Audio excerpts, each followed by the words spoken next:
You never expect the Spanish Inquisition. Good evening, everyone. Welcome to this very secret, very special weekend stream. As you might have noticed, I do not usually stream on weekend. However, I found some interesting articles, so as you know, it is content, so obviously we have to read them. Also, today was a very good day. I did some painting. 3 of my videos are doing really, and by really I mean really well. Some good views are coming today. I think at least 200 views today, so that's very progress. I'd say pretty successful day, and I think we're gonna read some articles. And I'm gonna get a little bit more content for the week. And I'm gonna keep an eye on content even tomorrow. Maybe we'll do even one more stream tomorrow as well. Maybe I'm gonna play Dark Souls, maybe not. I always say that maybe I'm gonna play Dark Souls, and I usually never do. But I think I can do it.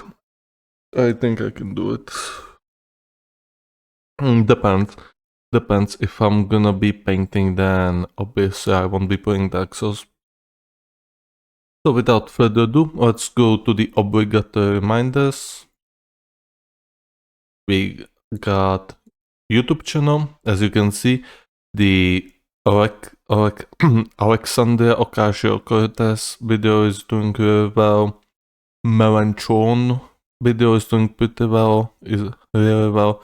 And how would Greta Thunberg as a Reddit moderator is also doing very well. Somebody disliked it though. I don't know why. I'm a little bit sad about it. But hey, probably was somebody who found it to be really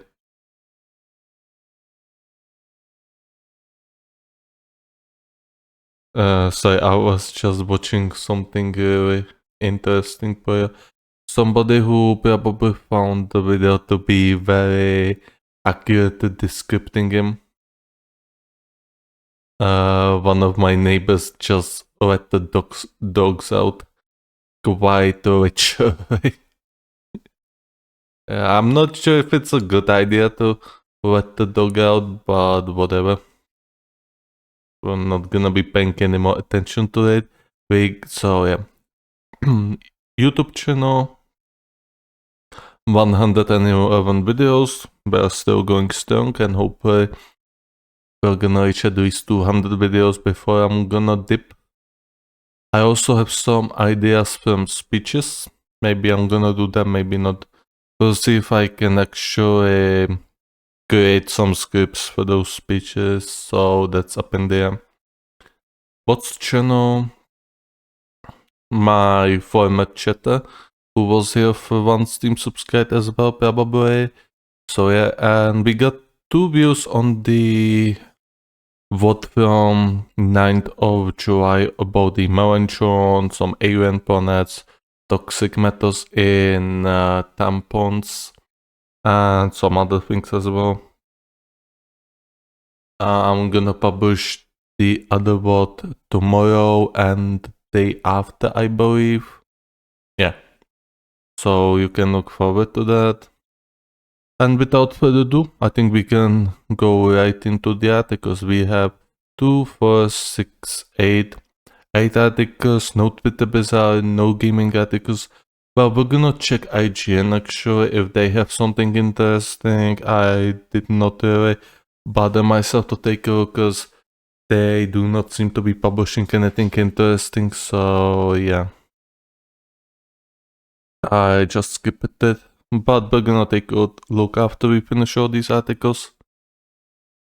We're gonna be mostly spending our time on Sky News. We got 3 articles from Sky News in a row. And yeah, we can go right into it. We got at least 200 crocodiles crawl into cities as heavy rains hit northern Mexico near Texas.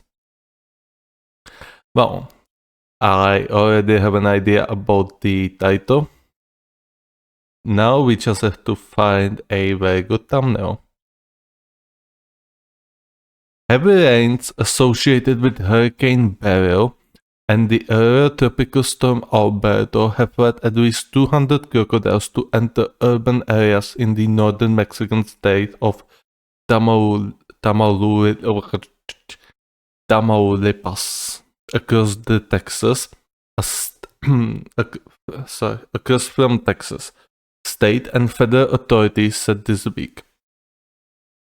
So far, authorities say they have captured and relocated around 200 of the big reptiles since Alberto pelted the region with rain in June. Beryl brushed the same area before making landfall in South Texas earlier this week. Authorities said the heavy rains raised water levels in coastal lagoons, leading the animals to crawl into cities like Tampico and the nearby cities of Ciudad Madero and Altamira, where at least 165 crocodiles have been captured and relocated.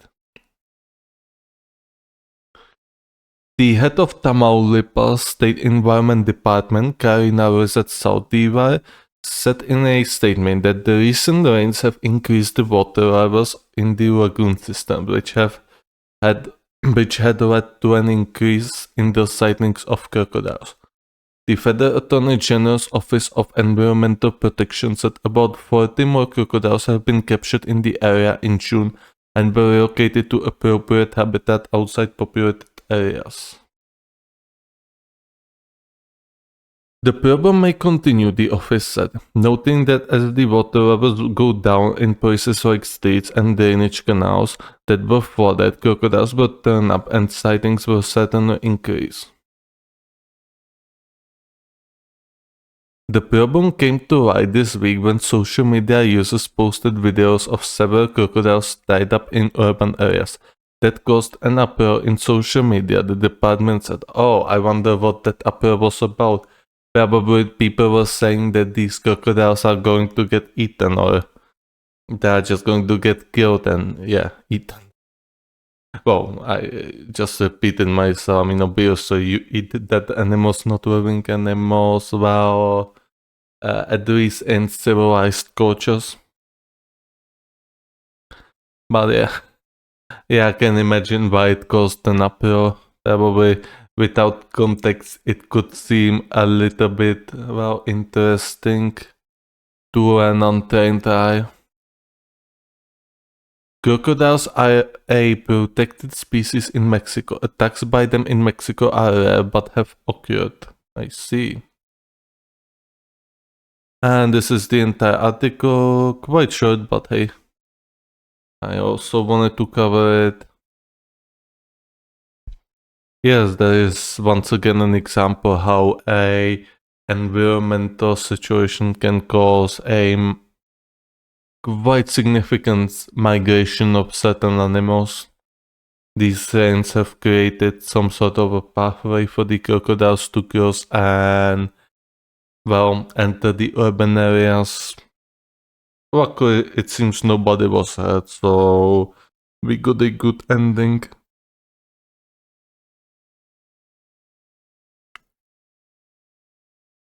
So are there comment is there comment section? No. Well, pretty short article, but it is what it is. Next up, we got a SpaceX rocket leaves company Starlink satellites in wrong orbit. So apparently a SpaceX rocket, had some sort of a malfunction and it did not release those satellites in an orbit where it should have. Somebody said it exploded. I don't think that's the case, but we're gonna read about it here. Cape Canaveral, Florida. A SpaceX rocket has failed for the first time in nearly a decade, leaving the company's internet satellite in an orbit so low that they are doomed to fall through the atmosphere and burn up. Well, I mean, if it's the first time in nearly a decade, then I don't think that's that big of a deal. Obviously, like you cannot have 100% success rate. So I mean, this was given it would happen eventually. We're gonna read the article. However, I'm telling you right now that this is not that big of a deal.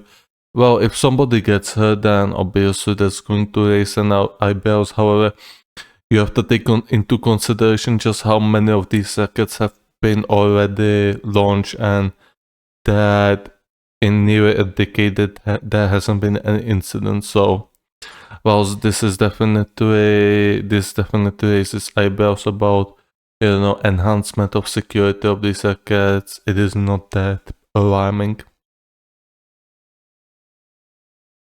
The Falcon 9 rocket blasted off California on Thursday night, carrying 20 Starlink satellites. Several minutes into the flight, the upper stage engine malfunctioned. SpaceX on Friday blamed a liquid oxygen leak. Well, this seems something that they should have seen before. This seems like a negligence on the human part. Somebody didn't do his job and did not test something properly. Because I mean, liquid oxygen leak does not seem like something that is an exactly a accident. This seems like a negligence. The company said flight controls managed to make contact with half of the satellites and attempted to boost them to a higher orbit using onboard ion thrusters, but with the low end of their orbit only 84 miles, 135 kilometers above Earth, less than half what was intended. Our maximum available thrust is unlikely to be enough to successfully raise the satellites, the company said via Twitter. SpaceX said the satellites will re-enter the atmosphere and burn up. There was no mention of when they might come down. Well, if you're gonna see something coming down from the night sky or maybe day sky, then you're gonna know it's from Elon Musk.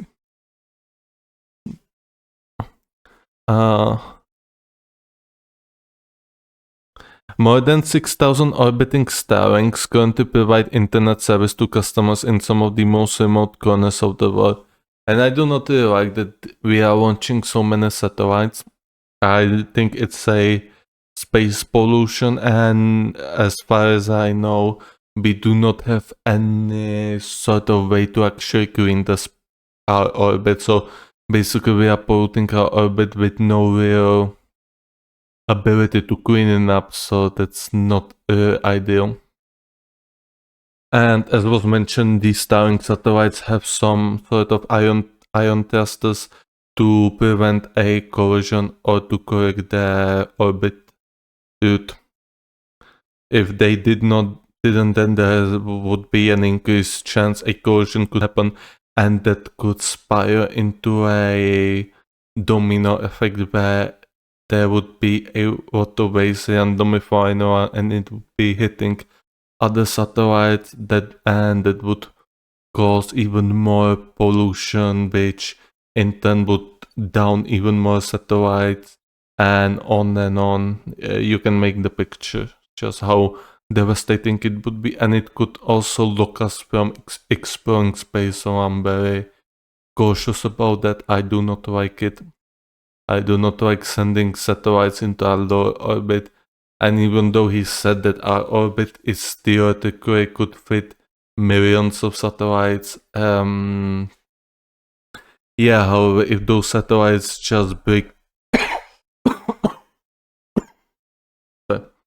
if those satellites just break into millions of pieces, then suddenly those millions of satellites will turn into like thousands of satellites that can orbit Earth, and it would get even lower and lower. So yeah, do not pollute our own orbit. We already have enough shit there.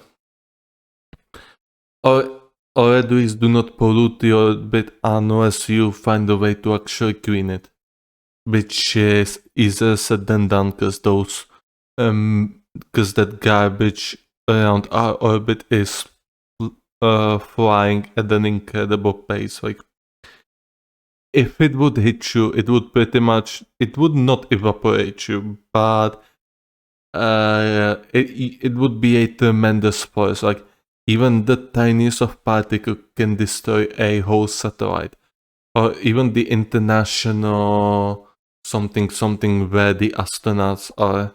It could theoretically destroy a tiny grain of particle or pollute waste. So yeah, we should be considerate about space pollution. I'm gonna take a sip of water.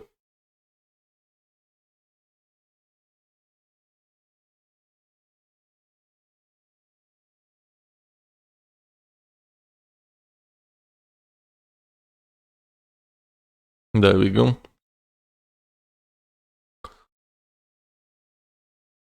The Federal Aviation Administration said the problem must be fixed before Falcon rockets can fly again, obviously. It was not known or if or how the accident might impact SpaceX's upcoming crew flights. A billionaire space flight is scheduled for July 31st.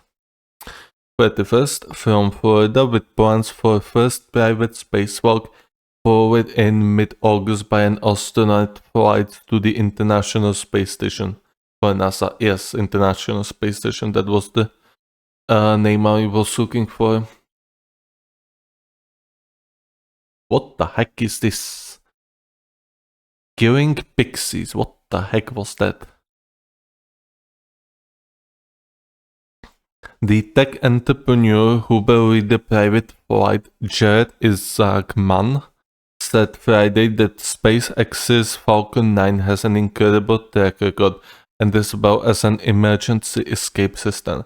The last launch failure occurred in 2015 during a space station cargo run. Another rocket exploded the following year during testing on the ground.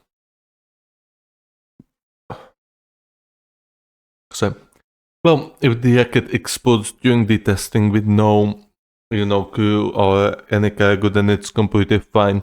I know a lot of people were kind of memeing Elon Musk when his rocket just broke the concrete, whatever that was, ground when he was launching his the strongest rocket possible, the strongest rocket that was available at the time.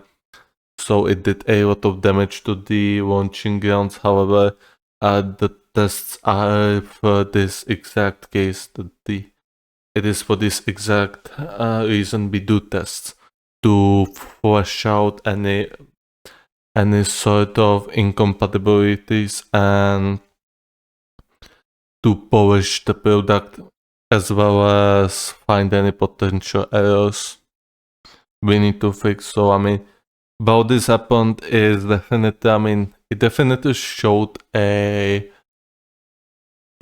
quite a bit about the rocket. However, it definitely didn't need to be memed that much, because on the one hand, sure, it did not go well. On the other hand, it was quite powerful. You have to give it to it. It was strong. However, there seems to be a need for a polishment or maybe a change of a philosophy on how do we actually transfer the cargo to the space instead of launching it, directly from ground to up, maybe to find something different. Because we were gonna need even stronger rockets, so that raises questions just how do we actually create those starting ramps for them so they are not destroyed by the first or third launch. SpaceX's Elon Musk said the high fly rate will make it easier to identify and correct the problem. The Associated Press Health and Science Department received support from the Howard Hughes Medical Institute Science and Educational Media Group. The AP is solely responsible for all content, I see. So yeah, once again, a pretty short article. As I said, those issues will get polished. And the error with the racket, I mean, it has not, there wasn't any error since like 2015. And this seemed like a negligence, if anything. Because, I mean, if this was the first time it happened, like liquid oxygen, leak, then this definitely smells like a negligence from a human part. And not a problem with the rocket, actually. Or maybe a lack of maintenance is also possible. So yeah. And the comments here never works. So we're gonna head to the next article. We're gonna have 3 Sky News articles in a row. The new AI tool could be game changer in battle against Alzheimer's. The tool would allow those at risk of developing Alzheimer's to modify their lifestyles or start a new drug treatments at an early stage when they are most effective.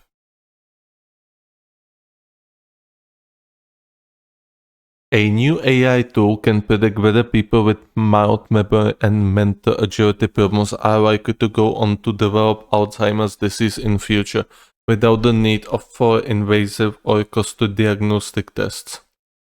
The tool would allow those at risk to modify their lifestyles or start a new drug treatment at an early stage when they are most effective. Yes, we read that.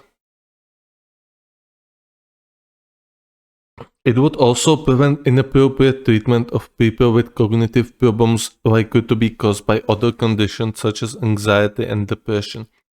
Scientists at the University of Cambridge used the artificial intelligence algorithm to analyze cognitive tests and MRI brain scans from 1,500 patients in the UK, USA, and Singapore. It was able to distinguish people with mild mental agility problems that would remain stable from those who would progress to Alzheimer's disease over the following 3 years. The tool prediction was more than 80% accurate, 3 times better than any existing clinical methods for identifying patients likely to develop the disease, according to the study published in the journal eClinical Medicine. Professor Zui Kurzi, the study's senior author, said the AI tool could also predict whether a patient's symptoms would deteriorate slowly or more rapidly. This has the potential to significantly improve patients' well-being, showing us which people need closest care while removing the anxiety for those patients we predict will remain stable, she said. Being able to accurately identify patients likely to develop Alzheimer's by using only routine clinical data and MRI brain scans would be a game changer for the NHS. Currently, an accurate diagnosis required either an expensive PET brain scanner or a sample of spinal fluid taken by specially trained staff. The NHS is short of both. The lack of resources could hamper access to new drugs that can slow progression of symptoms, but only if patients are diagnosed in the early stages of the disease. Dr. Ben Underwood, honorary consultant psychiatrist at Cambridgeshire and Peterborough's NHS Foundation Trust, said he frequently sees people with memory problems. Yes, indeed.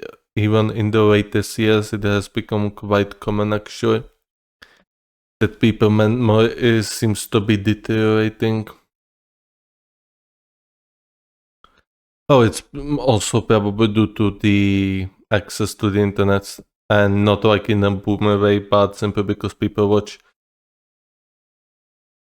They either watch very short content, which gives them a short attention span, therefore they do not remember stuff so well, or they watch too much content, which in turn is very, I don't want how to say, it's very stressful for their brain as well, because it forces the brain to actively remember all the information they gather, and human brain or the humans are not able to process the information that much, so the brain also takes something out of the videos and not the video in its entirety. Sorry about that.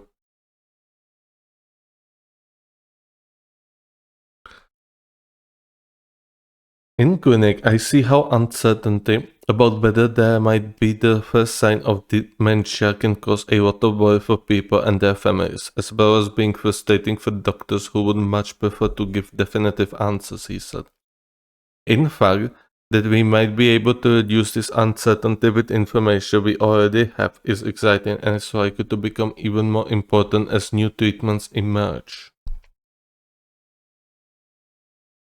Alison Gilder Gale first stated repeating herself and struggling with her memory a decade ago, but it took 6 weeks for the symptoms to become clear enough for doctors to diagnose Alzheimer's. An earlier diagnosis would have helped her recognize what was happening to her. I thought I was okay, and it was everyone else saying she's not right, she said. Now I get lots of help. Things like getting dressed were difficult. See?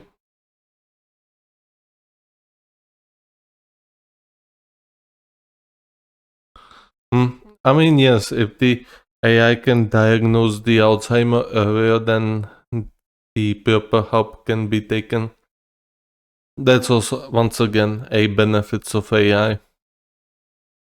AI can help us with a lot of things, however, it can also harm us in a lot of ways. However, it only depends if we allow it to, and if we actually allow the people who control AI and have a villainous nature to actually get into our heads. And even now, as the AI is going to get better and better, then there will be a lot of exploitation of the AI for nefarious reasons. However, the good the AI is going to bring is still outvalues the negatives. And as long as we are able to actually actively fight against the AI, and as long as we are actually able to distinct the reality from AI, then we should be good. Obviously, that's going to get much harder. However, I think there will be a legislation to actually punish the people who would be using AI for nefarious reasons, and the punishment would have to be definitely severe, because everyone can get access to AI, and probably everyone can make an AI. Even somebody with basic knowledge of programming could probably make AI, as long as he knows how to research how the AI is actually made and has enough funds and resources to actually provide the AI with enough storage space to actually learn and improve.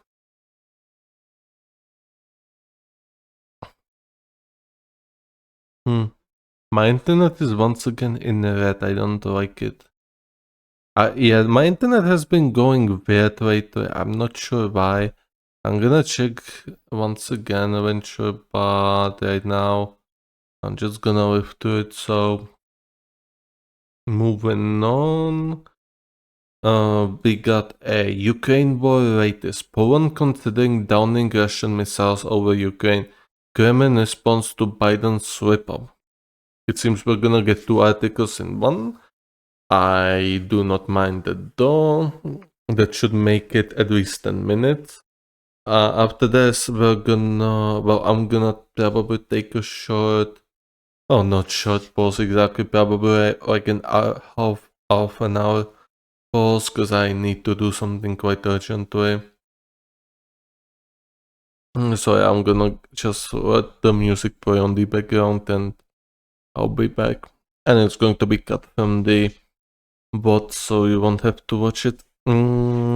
Poland is considering a proposal to shoot down Russian missiles heading towards Polish territory while they are still in Ukrainian space. Elsewhere, the Kremlin has responded to major gaffes made by Joe Biden during the NATO summit in Washington, D.C. Indeed, Joe Biden called Zelensky a President Putin, and he called his Vice President Kamala Harris Donald Trump. Indeed. Well, Well, it seems the outage, however, is kind of dying off, so maybe he's gonna get nominated by the Democratic Party. If he does, well, it's GG, well played, and I wish he is nominated. Not because I want to see Democrats lose, but because I want Democrats to learn a lesson. I want Democrats to wake the fuck up. Yeah. To learn the lesson, to actually wake the fuck up. Because Biden is the result of the, how to say it? Biden is the result of the continuous and very addictive dosing and sniffing that copium, that hopium, that he's going to be alright, that he's still got it. No, he did not have it, and now you're in trouble.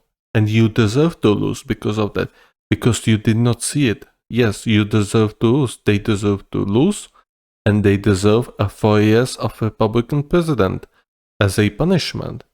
So they can actually learn from their mistakes and actually groom somebody competent to come and simply destroy any Republican candidate that would come against them. They would have 4 years, so I think they would be able to produce some good candidate. And afterwards, well, it's going to be Democrat rule, and probably they can take both Senate and Congress because Trump will not be able to candidate anymore. And the only other real threat to them is Ron DeSantis, possibly Nikki Haley. However, I still think Ron DeSantis is bigger threat. However, I don't think he would candidate again. Maybe he will, maybe he won't. Who knows? I mean, he had quite a bit of support, even fighting against Trump. However, Trump core voters are way too numerous, so obviously he would lose. I mean, what goes for him that he had earned way more percentage votes than in his previous election, so he must be doing something good that the people are giving him more votes.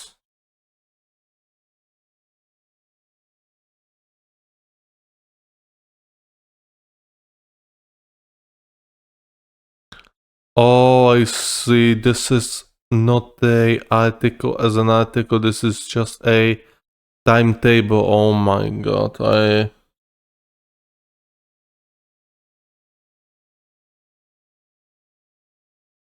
Hmm.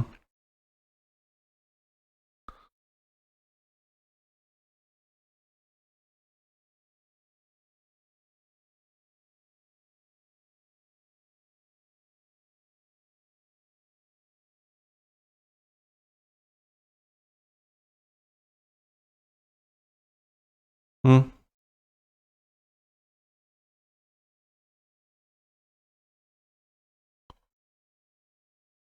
Oh yeah, this is the Russian diplomat.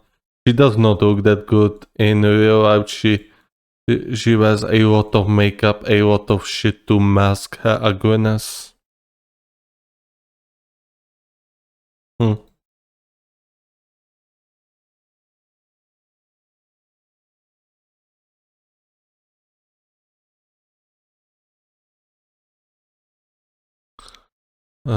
Oh yeah, she's using landmines. How surprising in a war.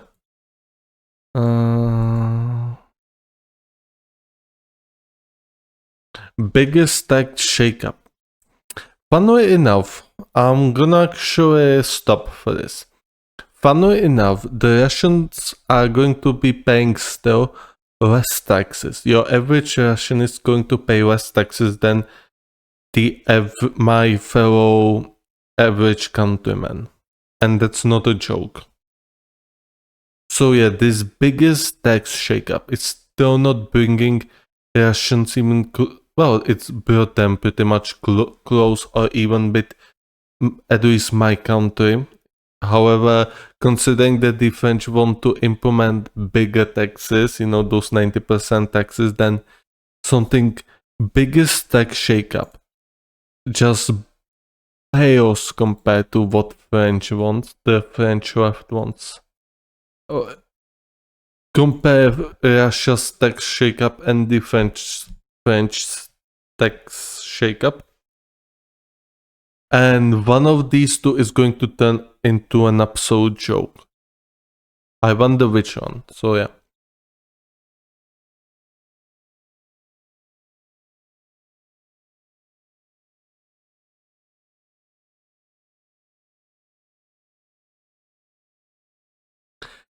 Italian Prime Minister Giorgia Meloni said peace missions being undertaken by Hungarian leader Viktor Orbán lack strategy.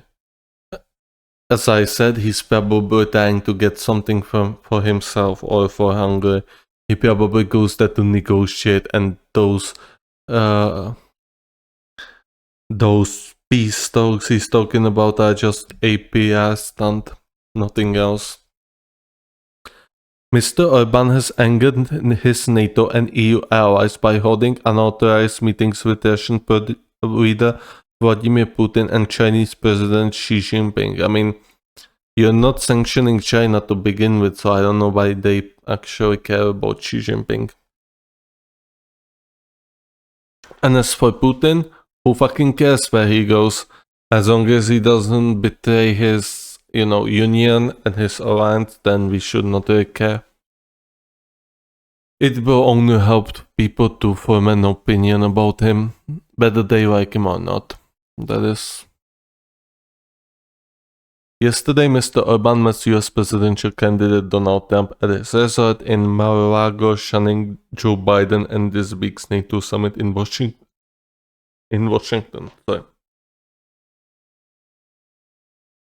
The Hungarian also met with Ukrainian President Volodymyr Zelensky this month, who said he was unaware that Mr. Orbán was heading to Moscow and Beijing after his visit to Kiev. Obviously, if he would have said that he was going to Russia and China afterwards, then I don't think Volodymyr would like that, and he would probably denied him a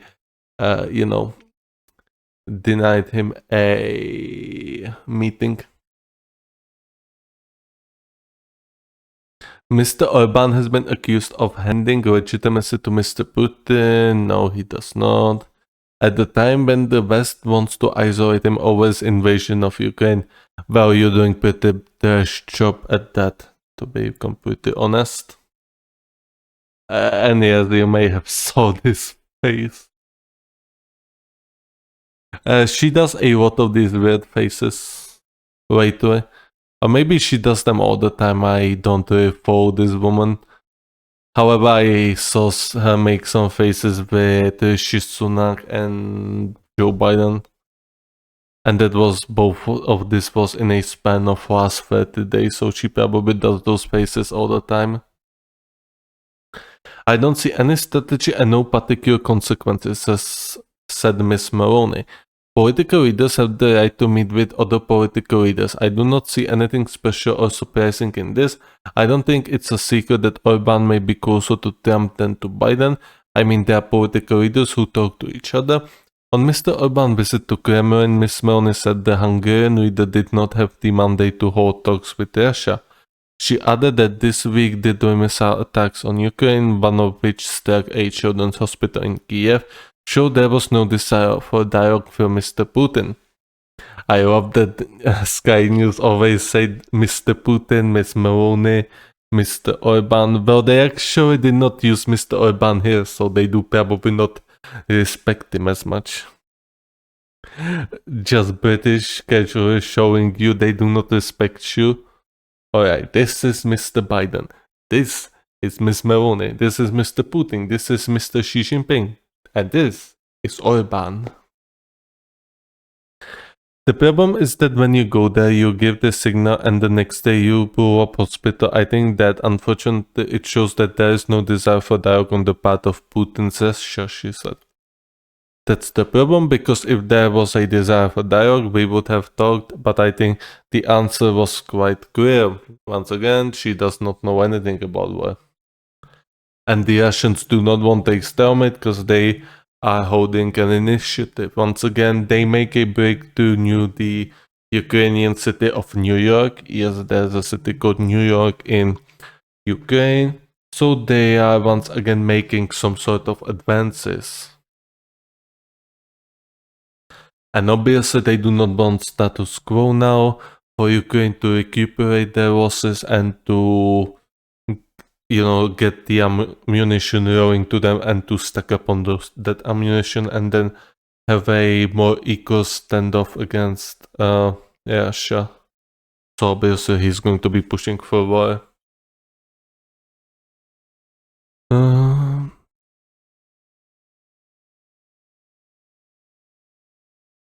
Okay. Okay, so the F-16s are being delayed, it seems like. So, yeah, as some of you might have already realized, that the West is pretty much in very bad shape. Pretty much everything in Europe is trash. Everything in Europe is trash, it's shit, and it seems to be plagued by incompetence, which is not surprising because Europe has been really neglecting their military. And even from here, from one of my friends who actually studies at a military academy or military school, that he says the equipment there, or the things they had some sort of problems with something I will not specify for his privacy reason, but it was a problem with equipment they got, and it was not a pleasant one, to be mild. So yeah. Poland consider uses. Okay. So I'm gonna take a pause for like 30 minutes. I'm gonna go to the be right back screen. I will go to my channel, mute it. There we go. Be right back 30 minutes. Like 22, 10, set. And yes, we'll be back because I need to do something quite urgently. Unfortunately, it came to me at an inconvenient time, so sorry about that. So I'll be right back. Here, I have a music. Okay, the music is playing, so yeah, good. And we're back. This was actually much shorter than I had anticipated. I'm gonna unpin the message now. Unpin. There we go.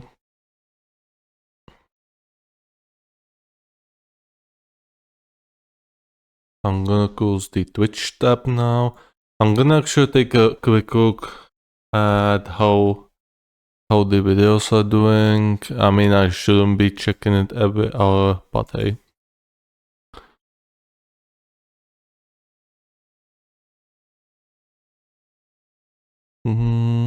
Yep, everything seems to be doing good.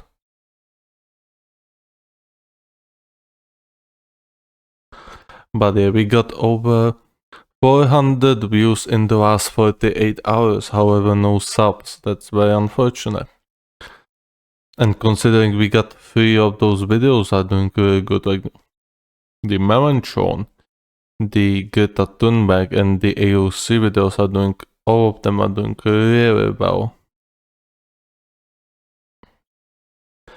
The AOC video is now at 2.8% click-through rate, that is very good. The Greta Thunberg video is on 6% click-through rate. That is very good. That is very, very good. And average view duration is 51 seconds, which is not bad considering the video only has 6 minutes. But it's anything out of ordinary, so it seems not that many people had actually watched it till the end, but hey, zoomers. And the Melanchon video, it has 3.5% click-through rate. That click-through rate has been rising, by the way. It went from like 1% to 3.5% over the last 2 days. That is an impressive rise, and it seems people are very interested in Maranchon and the 90% tax. Also, I wonder how many of them actually noticed that I brought a Austrian painter mustache to him. Probably not many. Okay, without further ado, let's head to it. We got only 4 more articles left, so let's not beat around the bush.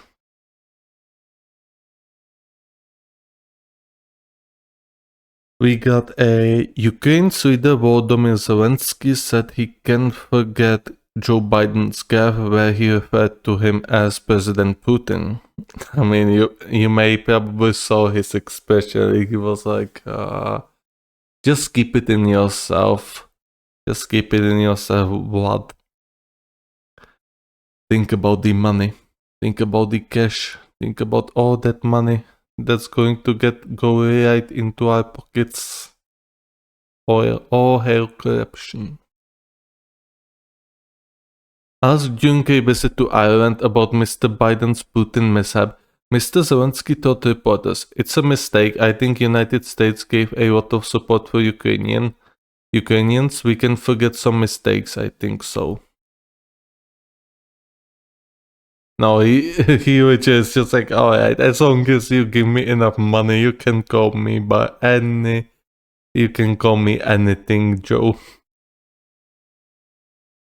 I mean, yeah, he's the greatest merchant of the 21st century, that's for sure.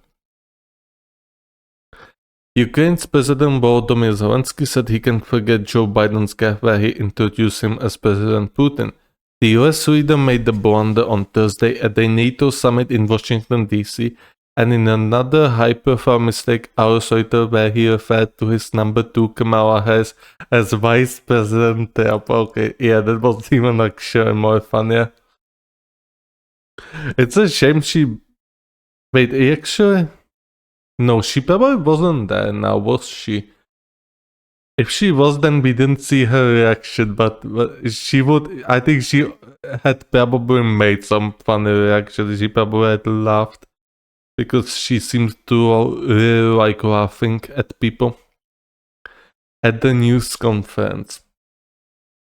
Asked during a visit to Ireland on Saturday about Mr. Biden's Putin mishap, Mr. Zelensky told reporters, "It's a mistake. I think United States gave a lot of support for Ukrainians. We can forget some mistakes. I think so." Okay, we already read that.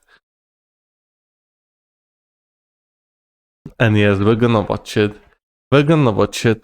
Come on.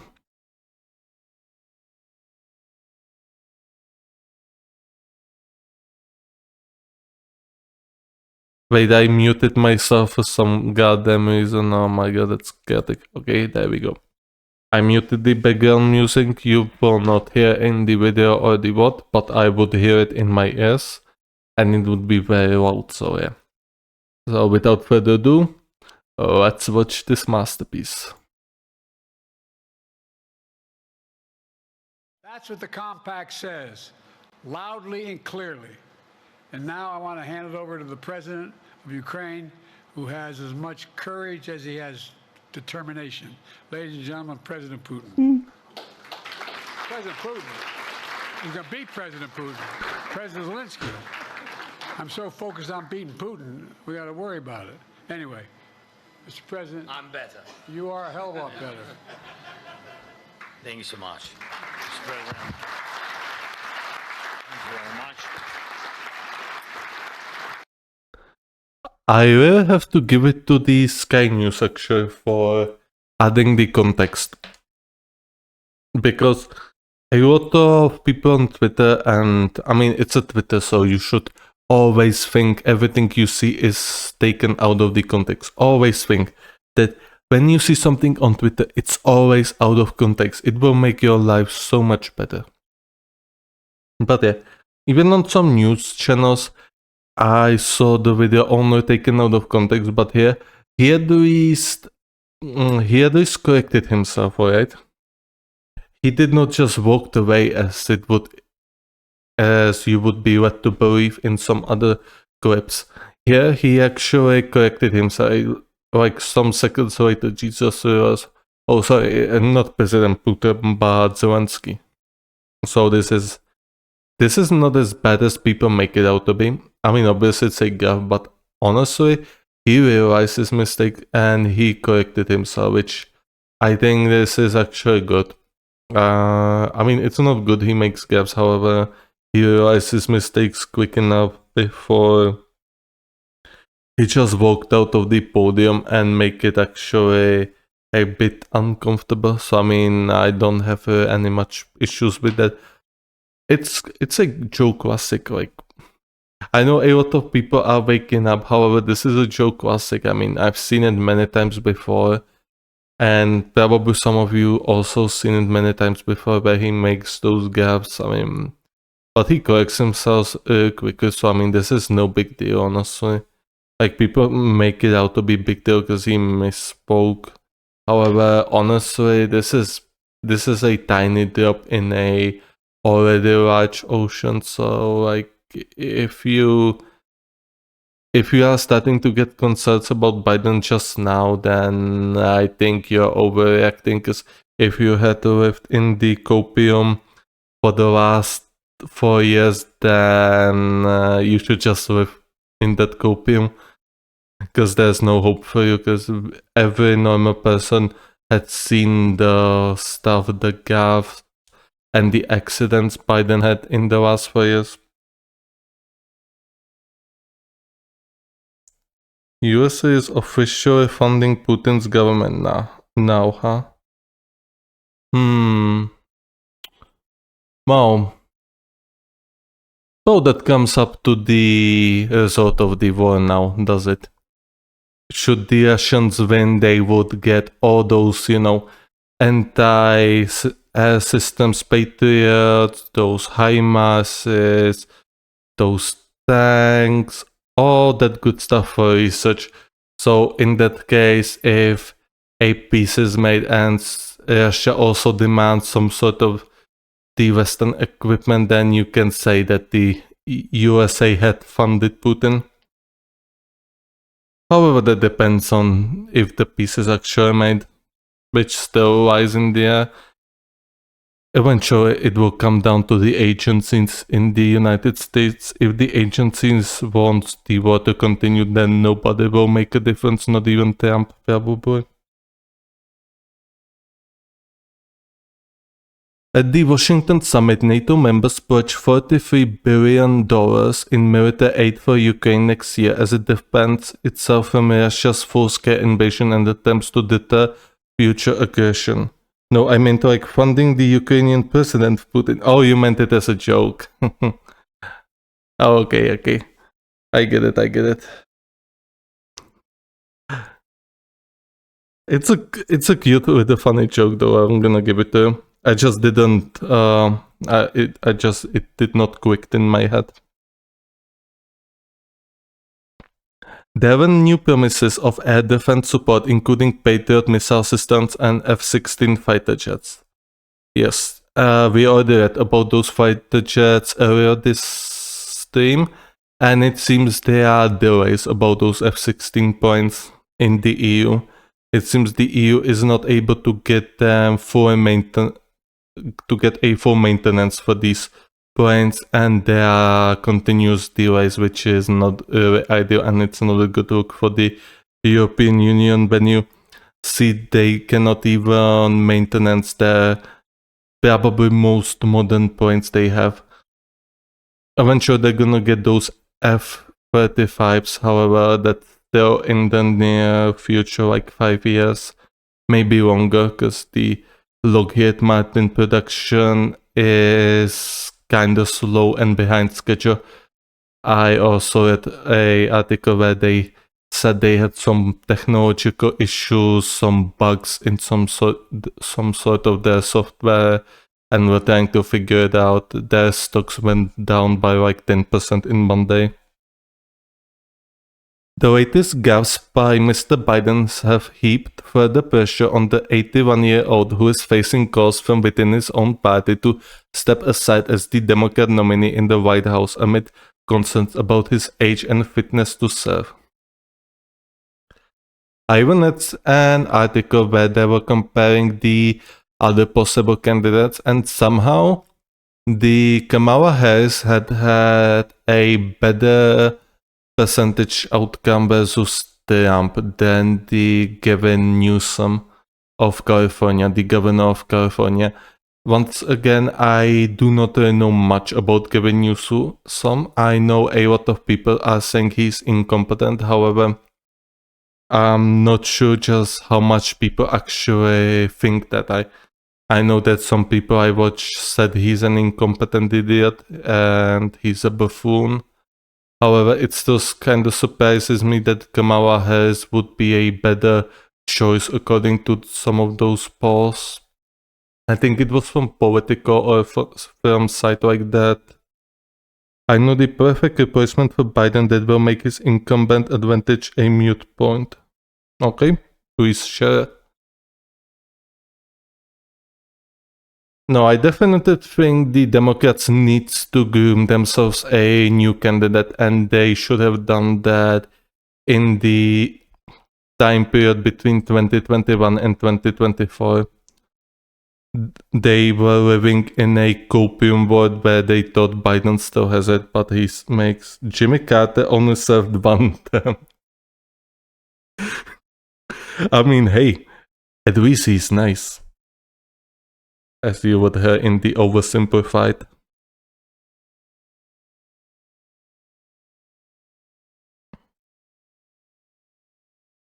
And America no longer needs a guy who would be tough on the communists. An NPR PBS poll released on Friday found Mr. Biden leading his 78-year-old Republican rival Donald Trump 50% to 48%. That is... that is not much, and as we've seen in this years, the polls have been actually quite incorrect. The Labour in the United Kingdom was thought to earn 40% of votes. However, in the end, they only earned 33, not even 34% of the popular vote. So that was like 6% difference. Also, it was influenced that there wasn't much of a voting participation from the United Kingdom's people. Mainly because I heard that people just weren't enthusiastic about Keir Starmer, which I guess is a valid point. And even in the French elections, the Rassemblement National or the RN, the right-wing party, got 37% popular vote when they were polled for 33%. That's something that people actually do not really talk about, that the RN got 37% popular vote. They just talk about the mandates they earned. For me, the popular turnout is much more important, especially when there was 66.6% of voters. So, the fact they earned 37% of votes is kind of huge, actually. That is a slight rise from his position before a June 27th debate, where the president seemed to lose his train of thought and his voice trailed off several times. Yes, I did watch the debate. He definitely did not seem much confident. Hey, he's 81 years old. I had my expectations from a 81 years old grandpa, and my expectations were met. So...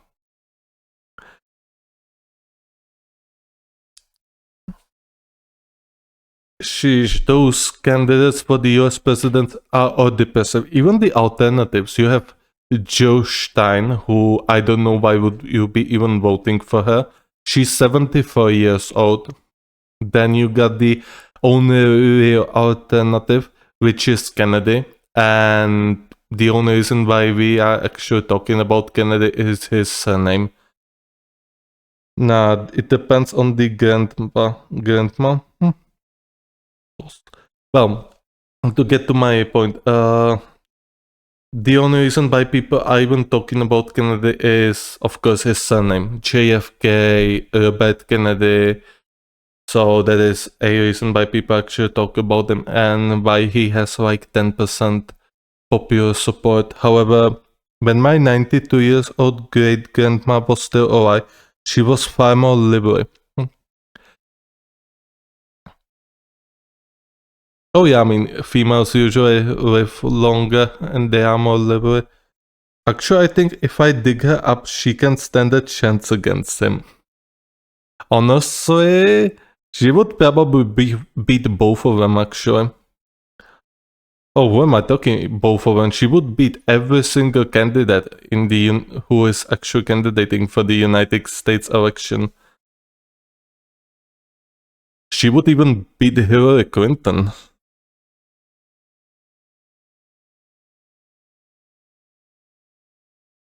She was family. I mean, yeah, do not underestimate grandmas. They are very liberal, even if they are 70, 80 years old. I mean, the Queen of England was also quite liberal. I think both of them were. I mean, even the other queen before Elizabeth. I forgot her name, and that's quite embarrassing because I should know it. Queen Victoria was it, I believe. She also reigned England for a long while, so I mean, both of those queens were quite liberal grandmas. Not Prince Charles, though. Yeah, I mean, I heard that Prince Charles has had some diagnosed, I believe it was cancer, something like this. His health condition kind of deteriorated, and I heard that even the Princess Kate health condition was a little bit tricky the last few months. So it seems that the British royal family has been quite unlucky in the recently. I still remember when I saw that portrait of King Charles, though. Yeah, the King of England and his portrait. That was definitely an experience. And Prince Philip looked like a corpse for a while. I do not know how Prince Philip looked actually. It's oh yes, we were ruled over by the Habsburgs, so we know from the first hand about inbreeding.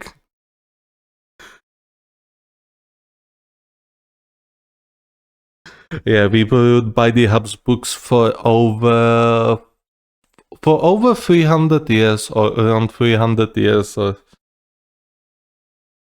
yeah, we've seen a lot of it. A lot of those jawlines. Queen Elizabeth and Philip were cousins. Huh.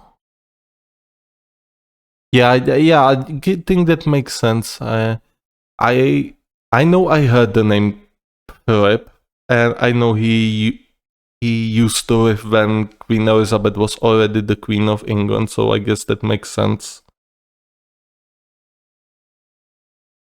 Mr. Biden has repeatedly said he intends to stay in the contest ahead of November's election, and he retained support from key figures in the party, including California Governor Gavin Newsom, a prominent Democrat who is tipped as a possible presidential nominee in future.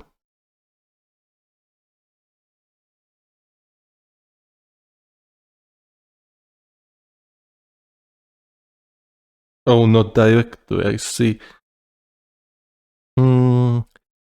I wonder if they're actually gonna go and replace Biden. At the moment, it seems not that he actually got some of it together and he now does his regular gaffes. And the Democrats are going to make him their presidential candidate, it seems like it. And as are you Austin, by the way? No, I only live under, sorry, not me, but my ancestors. No, not even my ancestors, actually.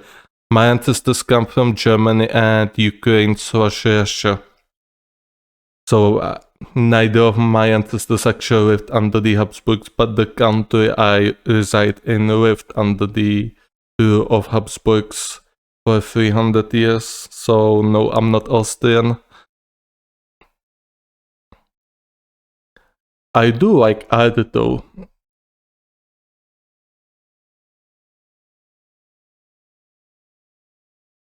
So what was I saying? Yeah, that I don't think they were gonna replace Joe Biden, and I hope they do not replace him. First, because these gaps are kind of funny. Second, because I want him to lose so he actually can retire and go back to eating ice cream on beaches and to actually have a rest. Because, like, he's 81 years old. Like, he deserves a rest.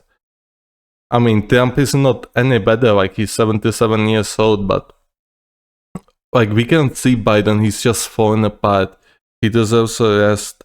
And the Democrats needs to be punished that they did not see this, that they were living under the doses of copium and thought this would be fine. I still support Carter more. That's fair.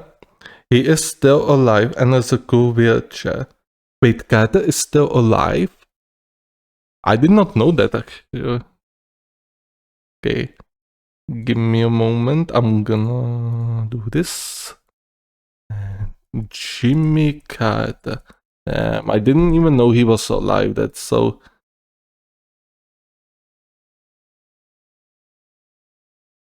Former President of the United States. He's 99 years old. Wow.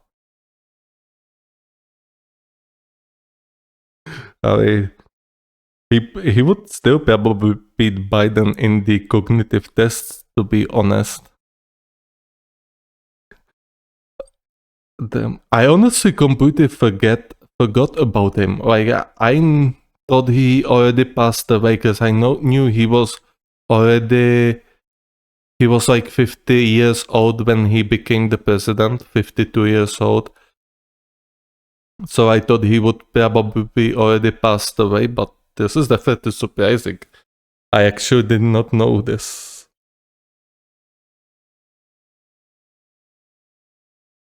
Carter 2024. Real? Okay.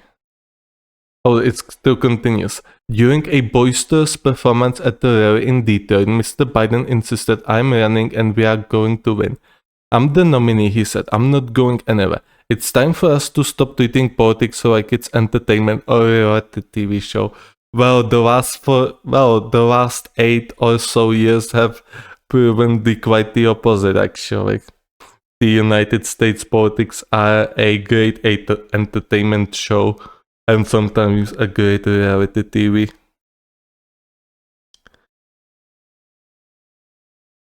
Okay, look at some pictures. Okay.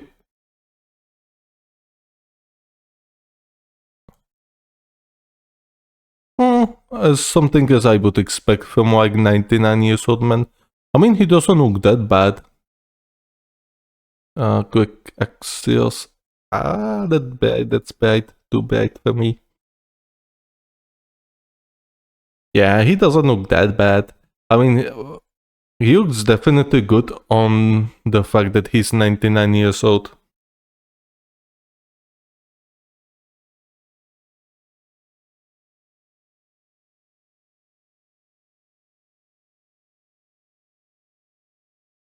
I mean, don't underestimate him.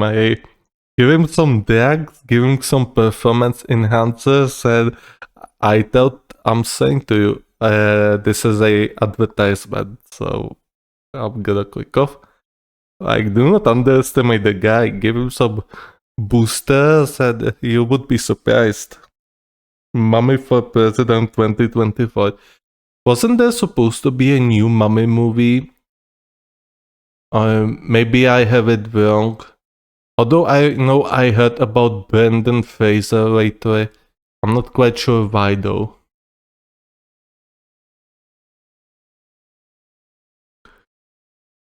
"I'm the nominee," he said. "I'm not going anywhere." Okay, Bearded. And to wild cheers, he shouted, "Donald Trump is a loser." Well, we still have 3 months and some 20 something days to find out. Mr. Biden also warned Project 2025, a conservative policy platform that would seek to surge federal government if Mr. Trump is elected, was deadly serious. I have to read about this project. I've seen it numerous times now, and I still don't know what it's about. I've seen some number of political commentators talking about it. However, I never watched the videos. I only saw the titles. I do not watch many political commentators as they do not really provide me of any values. Since the 27 June debate, at least 19 Democrats in Congress have urged Mr. Biden to step aside so the party can pick another candidate, as have some donors, Hollywood stars, activist groups, and news outlets. Don't do it, it's way too long. 900 pages. Jesus. Well, there we got an idea for a super long stream.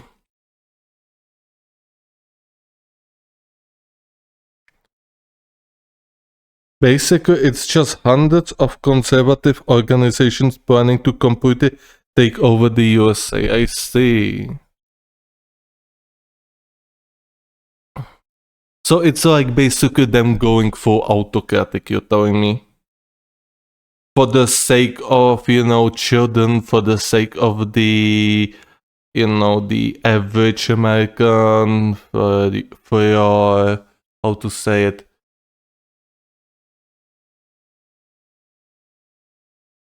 It is a basically plan to take over the whole government, okay? Yeah, kinda.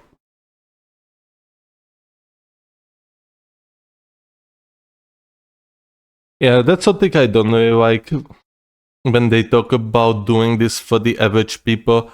We all know they're not doing this for the average people. It's through their own selfish reasons. And the Republicans, I think everyone can agree on that, are influenced by the Christianism. They are influenced by the religion. And I have one rule that the religion and politics should never interfere with each other. And when the politics and religion interfere, then I will never support you. And the Republican Party has proven to me many times that the religion plays part in their politics, in their policies, and I will never give them both. Well, I'm not a United States citizen to begin with, but hey. And from the Democrats, I do not really like some wings of Democratic Party either. However, I am definitely left-leaning. In some parts, I am also quite liberal when it comes to stuff like guns. I like guns. I think guns can be beneficial, especially for protecting your own safety, and it can be very good tool for women to actually protect themselves if they do not feel safe on the streets of towns or cities like London or Paris or Berlin or any other cities. The leader of the Heritage Foundation, which is responsible for this project, described it as the second American Revolution that won't be bloody as long as the left allows it. That's a very naive dream. This smells like a massive bloodbath if it actually happens. And this smells like the potential end of the American hegemony over the world. Like if the Americans would actually go into the Civil War, which they probably would if the Republicans actually try this, then China would become the dominant world hegemon.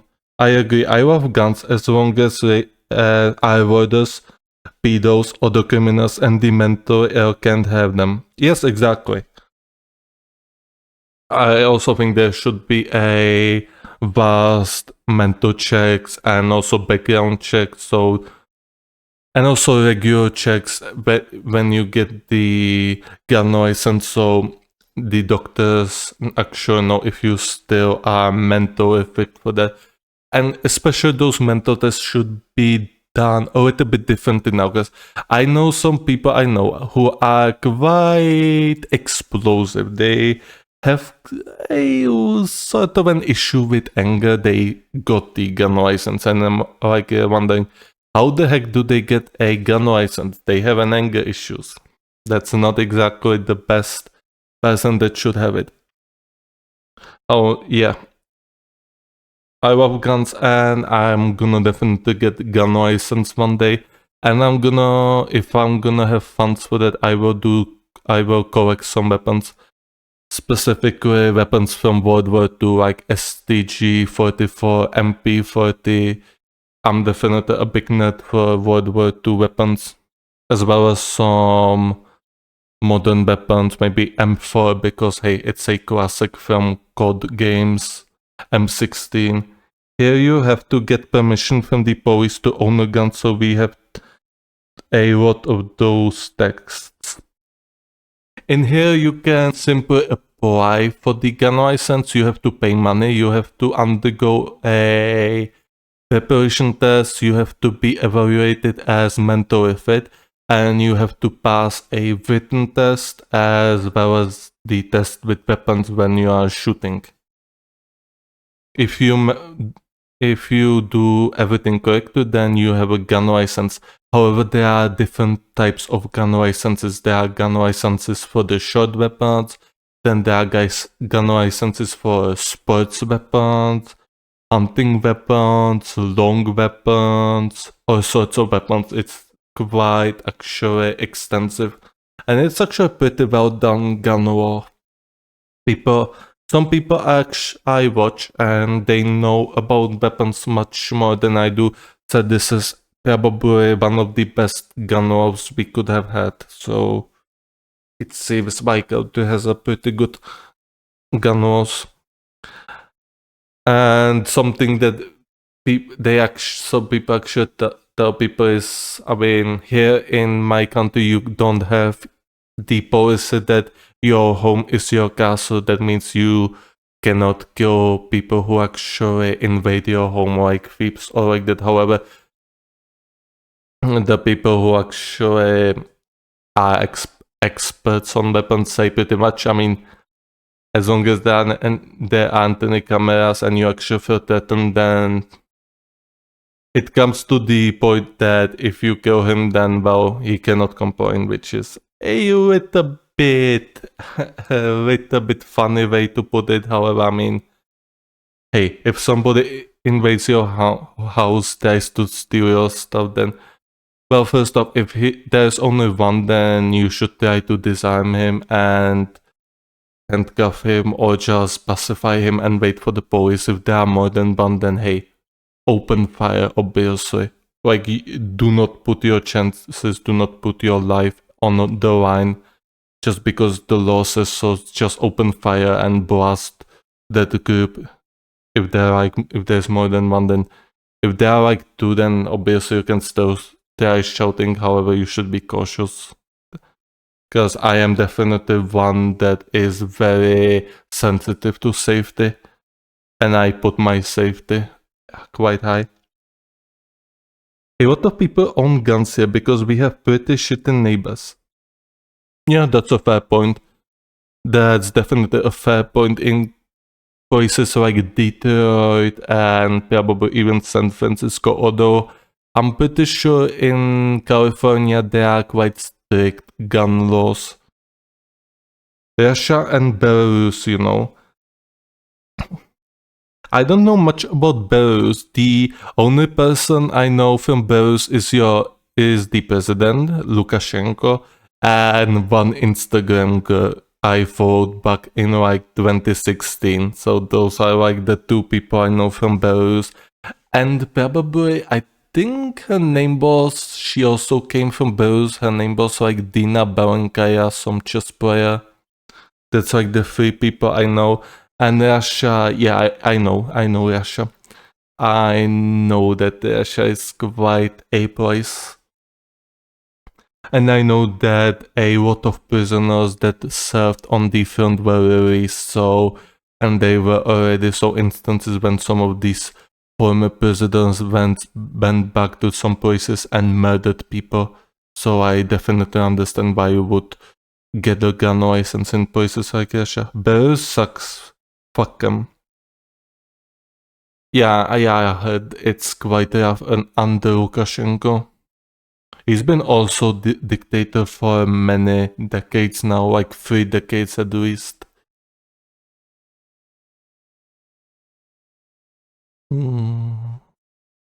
Around $90 million in donations pledges will remain on hold as long as he remains in the race, the New York Times has reported. Related topics, and this is everything. So yeah, this is, as I said, the Democrats deserve to lose because they lived under the copium and thought that everything would be okay when we pretty much see that Biden was struggling. He had many gaps and even have accidents. So I mean, this is the fault of the Democratic Party that they were not able to groom themselves a new candidate, a charismatic young candidate. Somebody who would be charismatic like Obama, or at least that's what people say, that Obama was very charismatic, mainly because he was young, obviously. As far as it goes for Obama, I was very young when he was the president of the United States. In 2012, when he was elected for a second term, I was 12. So I mean, I cannot really have that much opinion on him. By shitty neighbors, I mean because of invasion threats from neighboring countries. Oh, I see. Yeah, then places like Armenia that has been on the edge with Azerbaijan, and probably also places like Georgia with its South Ossetia and Abkhazia autonomy republics also aren't probably the best place to live in, especially Georgia, which is now getting pushed away from the EU by the EU because of one single law. The EU just decided, okay, Georgia is completely pro-Russian and not worth our time. That's very hypocritical.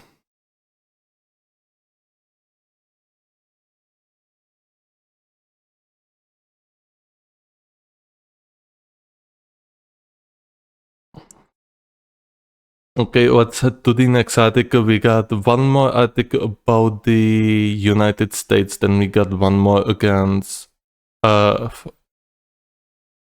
EU, EU versus Twitter, and then we got one French article that is not translated at the moment. So we got Trump invites Biden to take cognitive tests together. Will be a team. Luckily, The Hill made an article about it, otherwise I would not be able to find an article from any, from any high factuality media. And I did not really wanted to read it from places like Breitbart. Former President Trump on Friday re-upped his request for President Biden to undergo a cognitive test, telling Biden he would accompany him. I wish this site would have a dark mode. It burns my eyes because there is like half past 10 now. Joe should immediately take a cognitive test, and I will go with him and take one also, Trump wrote in a post on Truth Social. We are constantly on the edge with Belarus and Russia. We try to coup their government, they send illegal migrants, etc., etc. Oh, you're Polish then, I see. Yes, I also read some articles about Poland border and how Lukashenko sends illegals to the border. And I even actually read and made a video about one Polish soldier dying there. That was very sad. And I also said that the Polish soldiers should have the option to fire with the live ammunition if their lives are threatened.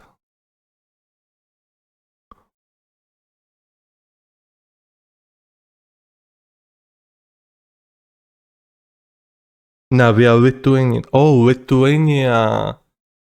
I see. I didn't know that Lukashenko was also sending migrants to Lithuania, although it does not really surprise me because both of you border him.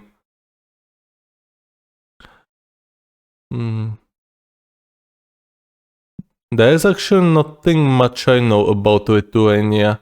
When it comes to Latvia, I always root for them in the international hockey tournaments because they are the underdogs. And as it goes for Estonia, well, I used to have a friend from Estonia. However, we did not talk in like 8 years now. Jokes on the Belarusians. The illegal migrants don't want to live here either. Oh yes, I heard about that. I heard that most of the migrants want into places like Germany and France. Even my country is labeled as the transit country as the illegals do not want to stay here. We have mostly Ukrainian refugees. We have like 500,000 of them, or maybe even more. And because my country is quite Slavic, then we do get along, although we also have some idiots here. One poor migrant who tried to run from Lithuania to Germany accidentally ended up in Latvia.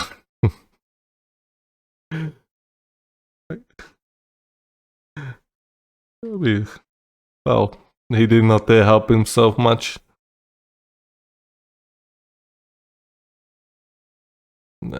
I mean, he could theoretically go for places like Finland and Sweden, although I know they are definitely more tougher on acceptance of migrants than they used to be. We have a lot of Ukrainians here too. Yep, I know that.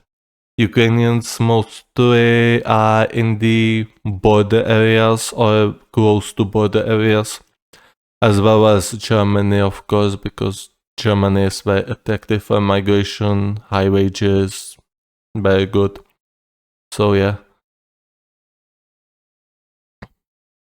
How do you go along with the Ukrainians? Are there any problems or do they behave?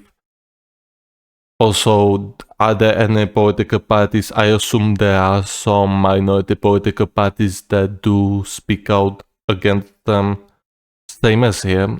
We got, I think, one party that speaks out against them, otherwise, most of our parties support them. Like 90% of our parliament supports the Ukrainians, so that's not an issue here. Although it seems like there may be a change in the course. We'll see in the upcoming elections that should be in 2025. We'll see what one party will do. If one party decides they are suddenly anti-Ukraine, then we're gonna have 50-50 in the parliament. If not, then we're still going to be 90, maybe even 95+%. Because that party that speaks out against the Ukrainian migrants is actually dying slowly.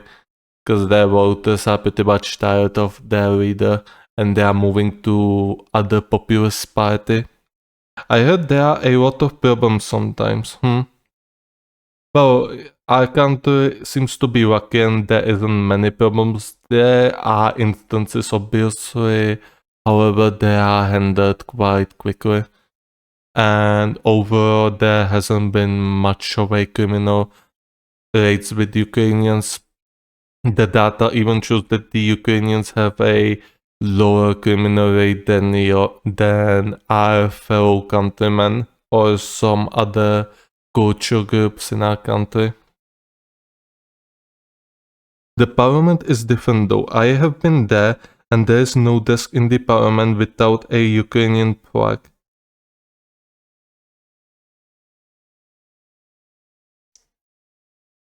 Well, that's good that they are supporting it. I mean, obviously the Baltic states will be definitely supporting Ukraine because they still have in their fresh memory when they were annexed by the Soviet Union, they became the Soviet states. So they probably also have they do not like Russians much.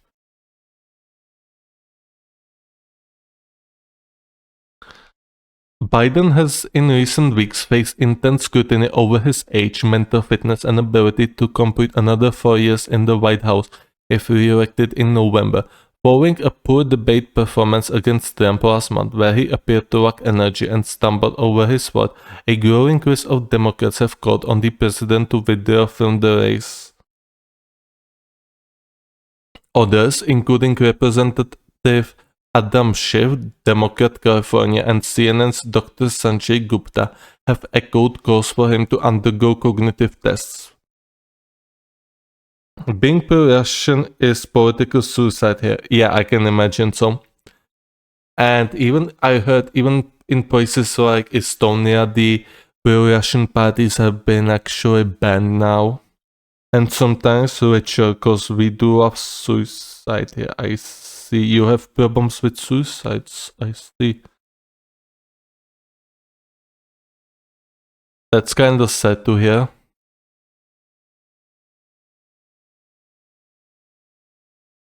Yeah, I do also remember that the Republicans were calling for Joe to take cognitive tests for the longest time. So it's kind of funny to hear it from the Democrats now. Trump has repeatedly called for Biden to join him in taking cognitive tests even before the presidential debate. The former president has also previously boasted that he received a perfect score on the Montreal Cognitive Assessment, MOCA. Best in Europe. Oh. Well, our country was best in COVID, according to our former prime minister. That did not last long, though. Oof. And that's kind of strange considering you're living near Finland, who is considered one of the happiest nations in the world, which I still do not understand to this day. How do they measure that? Oh, that's really strange to hear that, though, that the Baltic nation would be the number one in the race. Although I don't really know who else would I expect now. Like there isn't any country in Europe that is quite depressing. So I guess it makes sense because people are afraid of Russia. Apparently we are one of the happiest countries for people under 30 though.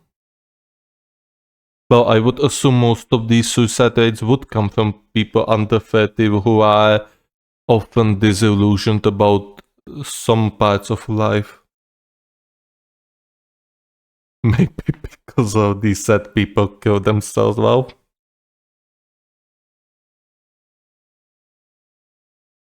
okay, I should not be laughing. This is not funny. Oh, it is, however, hey. We have to remain professional.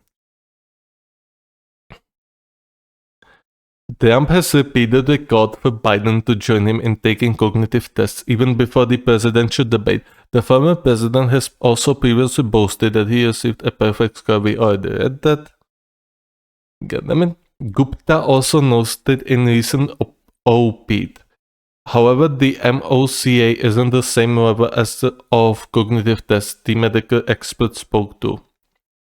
I spoke to would like to see Biden do.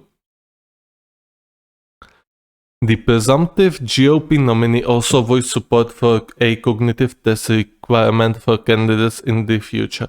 And from now on, all presidential candidates should be mandated to take a cognitive test and aptitude test, regardless of their age, he wrote.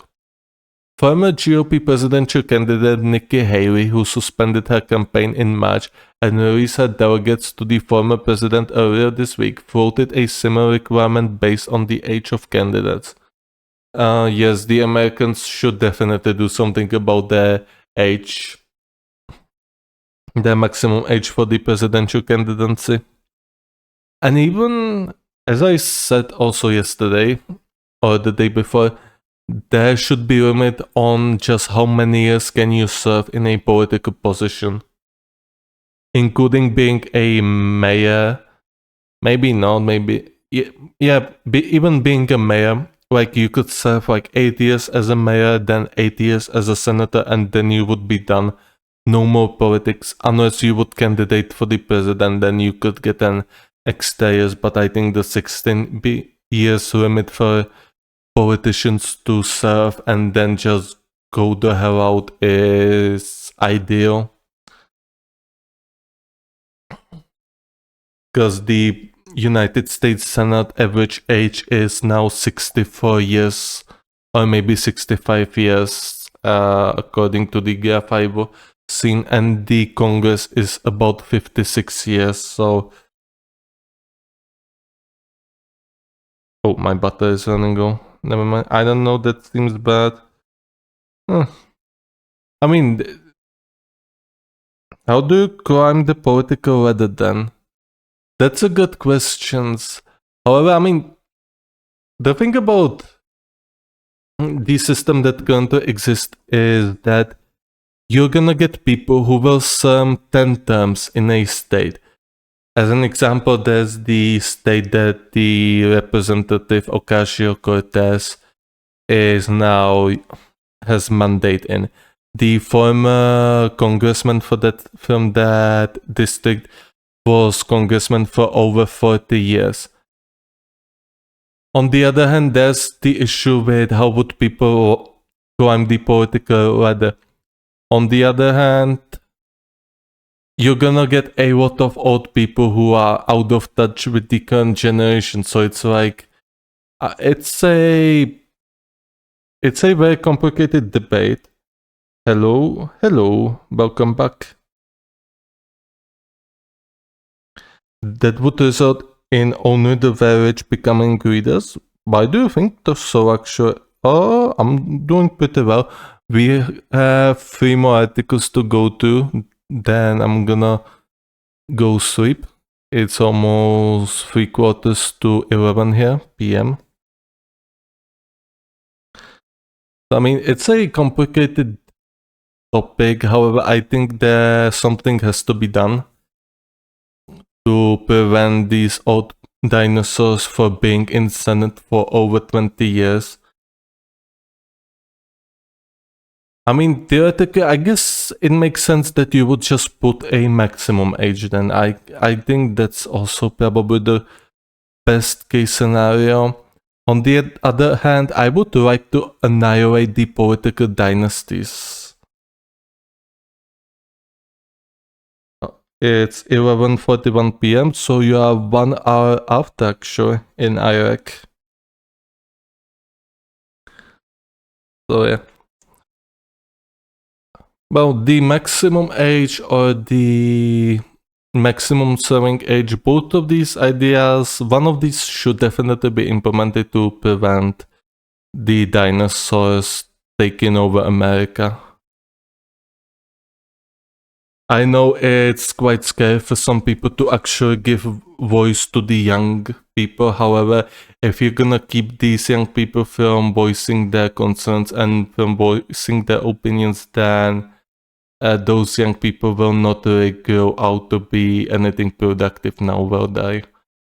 The older need to give these young people responsibility. They do need to learn to handle and manage that responsibility. You cannot expect them to turn 48 years old and have a sense of responsibility when the whole time they were told that the young are useless and that they will cause a catastrophe. Yeah, but that would result in more political dynasties. Really? I would definitely like to hear more about it. For me, voting age should be 21 or more. I mean, no, I think 18 years old is ideal. I don't like the 21 years old as it's in the United States. I think 18 years is good enough. You become adult and a new world opens to you and you should be able to vote already.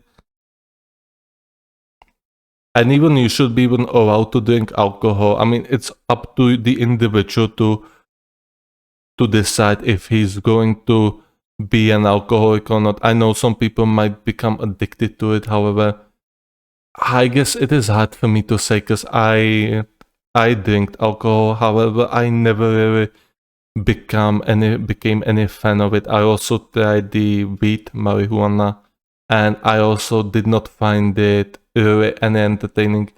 For me, a blunt of weed was a simple cigarette. I did not find any effects on me. And I stopped drinking alcohol after I had a fallout. Basically, I was trying to get in a better mood, and I just keep drinking alcohol until I actually was in a better mood. However, some minutes after, I simply collapsed and I vomited a lot, and afterwards I stopped drinking alcohol. And nowadays I only drink alcohol when I'm with my friends, only a little bit. Think about it. Well, what I see in my country. Oh, you were sorry. That's I'm gonna read it. So that was the auto moderator, the bot that just timed you out. I'm gonna fix it right away.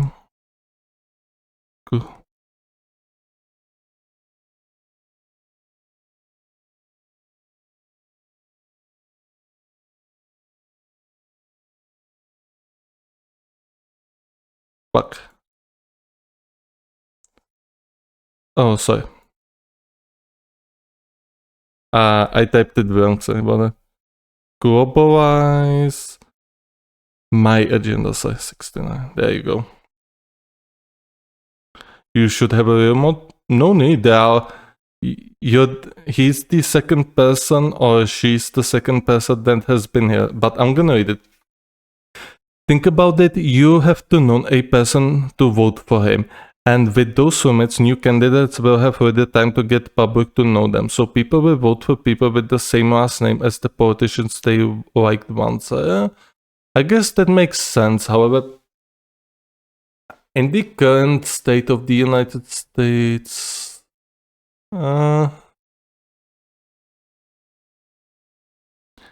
I agree. You have to know the person for you to actually vote for him.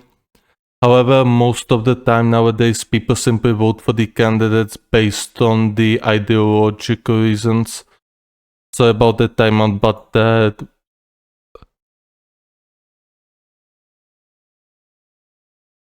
Oh, your message was too long, I think. Your message was probably too long, or I'm not quite sure. The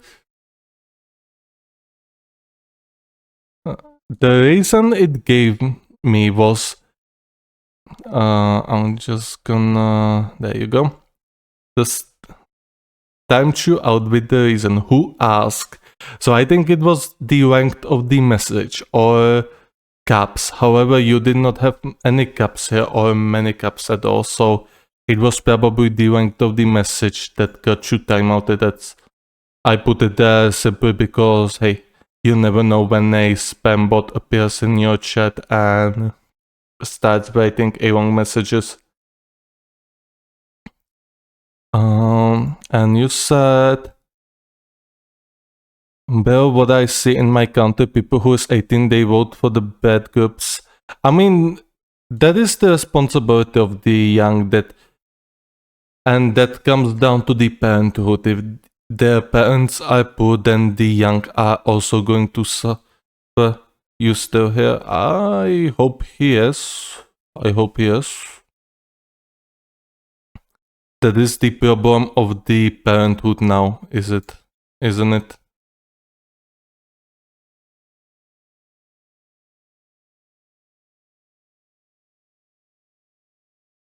Maybe he still has the timeout though. That's possible that I give him permit. However, it does not delete the timeout, so maybe he'll be back. Hopefully, yes. But yes, about that, however. They are irresponsible and hasty in voting. Actually, I mean, yeah, kind of too. I mean, I know the youth voting intentions have changed in my country quite a bit. 5 years ago, the youth were mostly voting for one specific party that was kind of a anti-establishment party. It was presenting itself as also a very positive on digital privacy,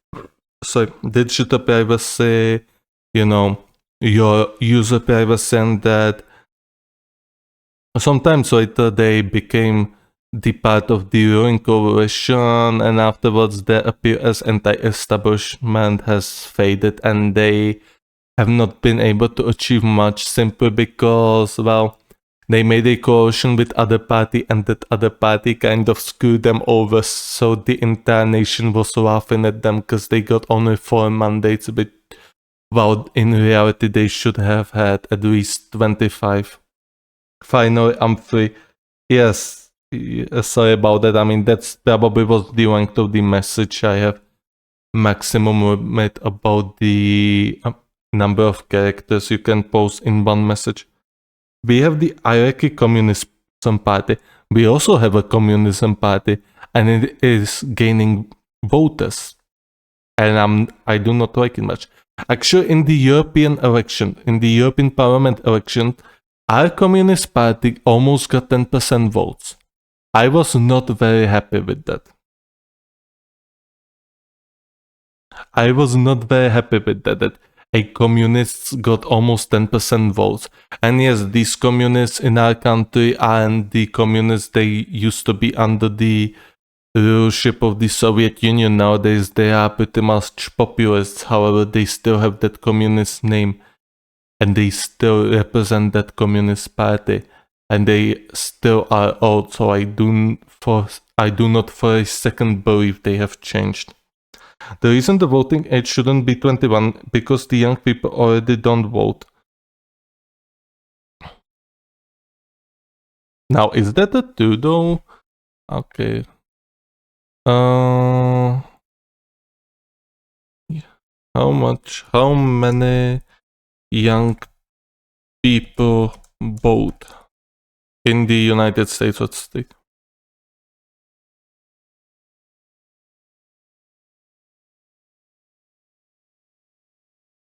The national youth turnout is 23%. Wow. Okay, that is a pretty goddamn low actually. Michigan had the highest turnout, 37%. Okay, that is very low. That is much lower than I actually expected. Okay, let's check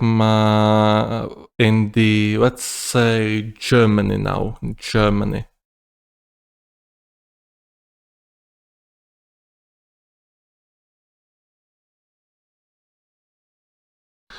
The reason the voting... the interests are already underrepresented, so limiting voting age to 21 will only make things worse. We don't have to worry about the Communist Party winning here because it is banned. The Iraq. Oh, it is banned in Lithuania, which makes sense because the former Soviet state.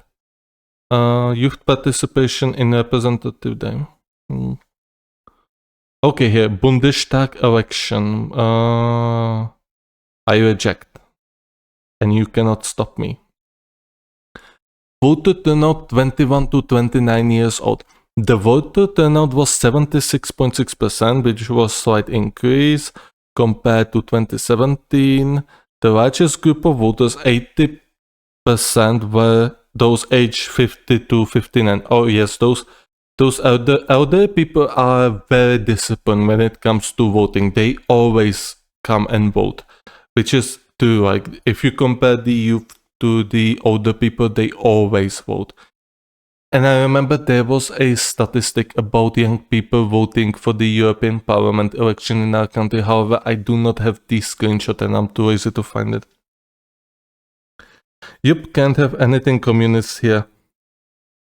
We even got in trouble with the EU for it. That's quite strange considering French have a communist party. And that communist party But it's not guaranteed that they will go into the government. I still think the Macron is going to make a coalition with the Greens, Socialists, and maybe Republicans and some other parties to not allow Mélenchon into the government. I'm not old and I vote, and that is good. You should always use your voice in the democracy. That is what the democracy should be about, that the people should have the vote to actually voice their opinions, to voice their disdain or agreement with the current government. And if they do not like the current government, there should be an alternative to the government. Unfortunately, it does not work like that in the real life, and a lot of parties nowadays just simply make coalition with each other to remain in power, and they even betray some of the promises they make to their voters, including me. Like the party I voted for in 2021 did backtrack a lot of their promises.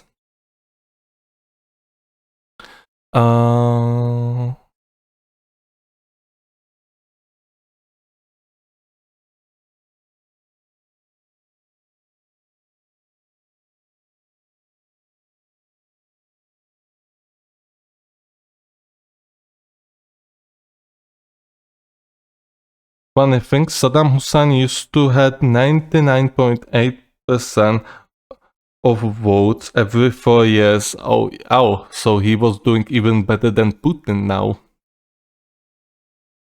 Well, Putin can only envy him with his pathetic 70% of votes. EU is better, but in America a lot of young people don't vote because they have to work those days. Oh yes, really? I don't know that about the United States, so I cannot tell you for sure. However, I know that in the EU, you always have to have 1 day on weekend to have the ability to vote.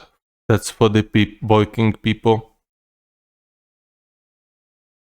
Not even 115%. Oh, the people have gained in influence, I see. Proportion of people aged 30 to 59 declined by 2 percentage points. There don't seem to be any gap, so this is not telling us anything. Well, let's continue with the article. Yeah, voting in the US is not a national holiday. Well, that's wrong then, that's very wrong. You should have at least 1 day dedicated to these elections so that people can, if people want to vote, that they can actually go vote. That was a joke, that 115%.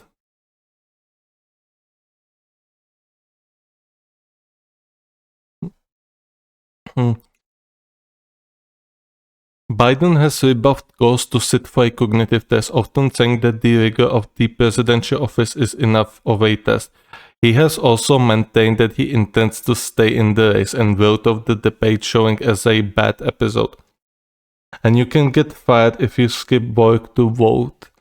Yeah, I know the United States working culture can be quite tedious in some states. I remember I used to watch a lot of videos about people that were simply doing the 9 to 5s, when there was some sort of controversy or something like that, about people simply doing their parts in the job and then just turning off. And then you had a lot of people who were simply saying that they would not hire people who would only work 9 to 5. They would only hire people who would be like, those Japanese people who overwork and then have no life. And that's how you get old people to vote for old people. Yeah, I guess in that sense that it makes sense if that's true then.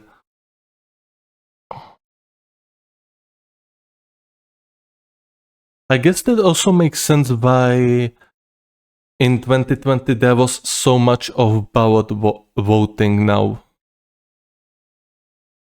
the Democrats were promoting ballots quite a lot, and that's also why they got so much votes after the classical elections were over.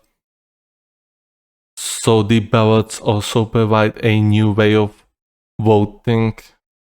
Well, not new way, that was in the United States for the longest time, but people were simply ignoring it. Look, yes. That's everything I do. Biden told ABC's George Stephanopoulos in his first post-debate TV interview. In 2020, it was probably because of the pandemic. Yes, that's also true. That's true. Because of the pandemic, there was much more. However, I still think there are going to be more ballot voters than there were before in the 2016 election. Hopefully people realize the benefits of just voting through the mail instead of actually trying to get a, freebie day off or waste a day of vacation. I hope the Americans also get vacations like the Europeans does, 4 weeks of vacations every week, every year.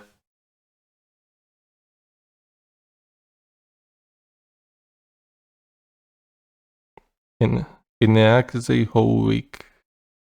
In Iraq you work a whole week. That's a lot.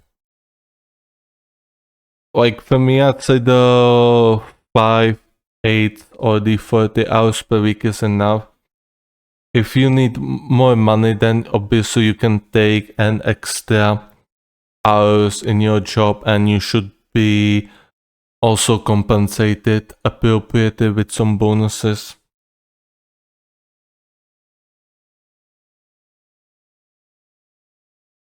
Or maybe if you want to move to the ladder, then obviously you're gonna do some extra work. However, I would dare to argue that the moving up the ladder usually comes, not usually, but it sometimes comes down to your, how to say it, friendship building abilities. If you can make friends with certain people, then those people might turn a more pinkish eye towards you than towards other candidates. Now to the next article. European Union says Twitter's blue checks are deceptive dark patterns that breach its social media laws. Yes, European Union. There are things I do not like about the European Union. Specifically, I do not like European Central Bank. I do not like that institution at all. Simply because some policies they make and some stuff they say on the social media. Also, I do not really like the way that Europe is handling the climate laws, the Fit for 55. For me, I do not like forcing people to do something. I do not like it at all. I do definitely believe more into smart regulations instead of straight up banning stuff, because once you start banning stuff, then it can become a domino effect. They want to take away my sense. Well, also, I'm not sure. Again, I know a lot of people do not really like crypto and they do not take it seriously for quite obvious reasons. If you look into crypto long enough, you're gonna find some really interesting cryptocurrencies like MAGA cryptocurrency, Bowden cryptocurrency, Greta Thunberg's Melker's cryptocurrency. So it can get quite kinky. However, mainstream investment companies like BlackRock, VanEck, ARK had already adopted Bitcoin ETFs, and they will soon adopt adopt the Ethereum ETFs as well. So while some people still do not take crypto seriously, those big companies, those big investment firms are taking crypto quite seriously. I mean, Larry Fink, the CEO or the top dog of BlackRock, also used to be very skeptical about Bitcoin to say the least, and nowadays he's promoting it. So they changed their rhetoric about crypto in the very recent time.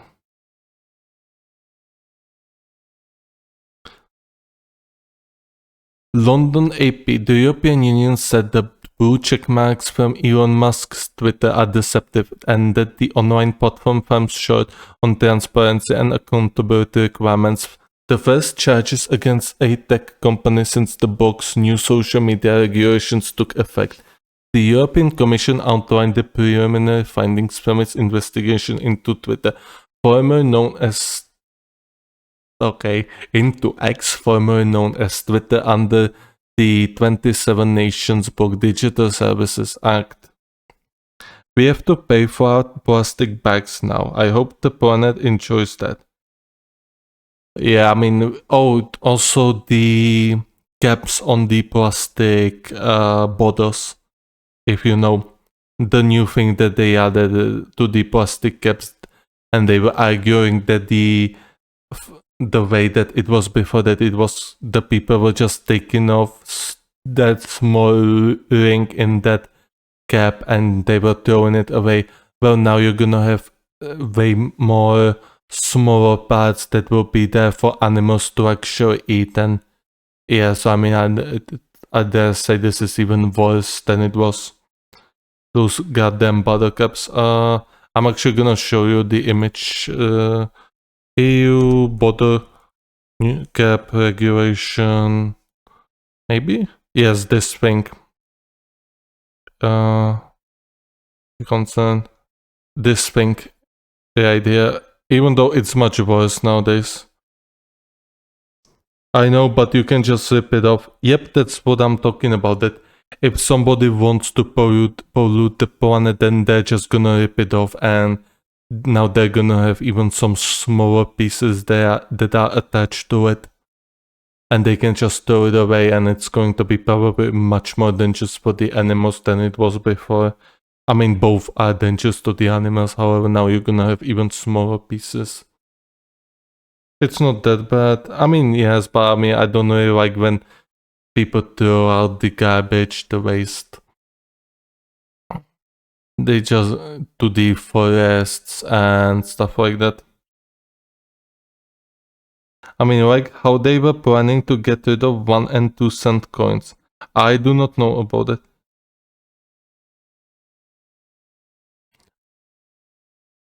I mean, here you do not have to pay for plastic bags. However, you always have to pay for, when you order food, then you have to pay for the containers it comes in. I don't think so. What would you throw away? Oh,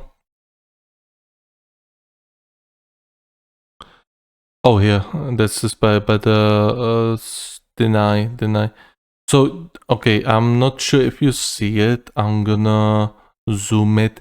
These thingies, though, these small plastic thingies that you can rip off. I sometimes do it and I play with them because I don't know, I don't have anything better to do. But these small thingies is what I do not like, because first of all, when you throw it out into the nature, then obviously it's going to stay there, and I don't like the prospect of some animal finding it and eating it.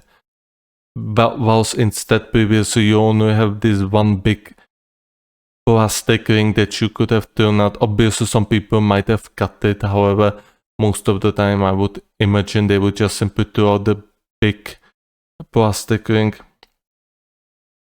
Both of them you have to recycle. Yes, however, I'm talking about some naughty people who simply like to pollute the planet because, I don't know, because they like to throw out waste. So I'm talking about polluters, not about average people who actually recycle. Well, don't play with it, and then there will be no problem. Well, I mean, I recycle, so I mean, there's no problem with that, but I mean.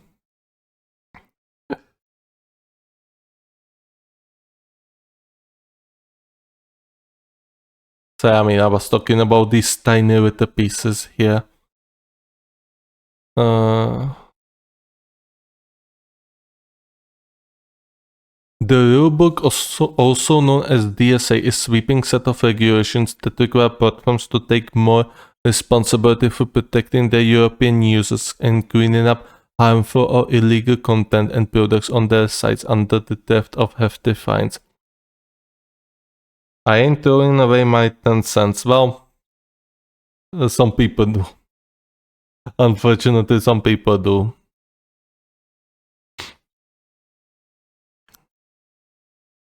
Oh.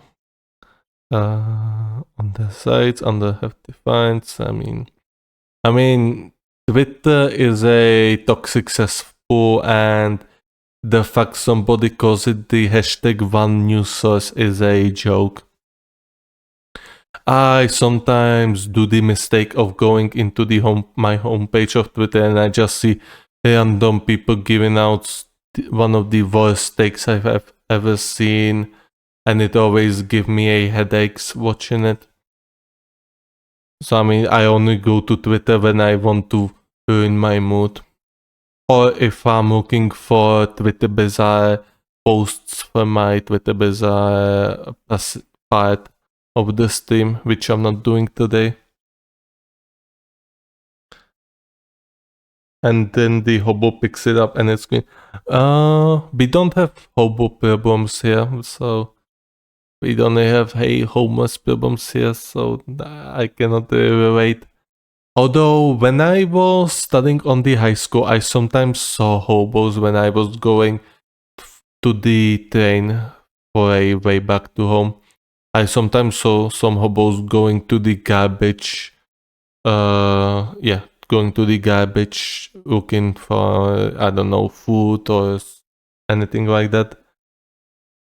That was definitely an interesting experience. However, it only happened to me like 4 or 5 times throughout the entire 4 years I've studied. Before Musk's acquisition, these checkmarks mirrored verification badges common on social media and were largely reserved from celebrities, politicians, and other influential accounts. And after Musk bought the site in 2022, it started issuing them to anyone who paid $8 per month for one. I don't have any problem with that. I mean, the government accounts nowadays get the gray check marks, then there are the golden check marks. I personally do not have any problem for that. Or some people simply do not buy it. Like people like Eminem, they do not buy them, and hey, it doesn't seem to be hurting their reach anyhow.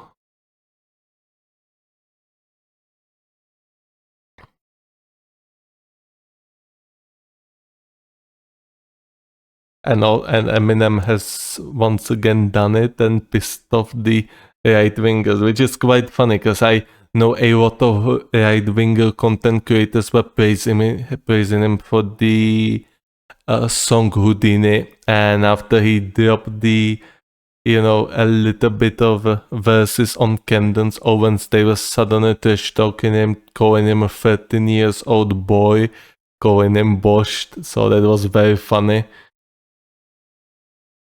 That was a good laugh.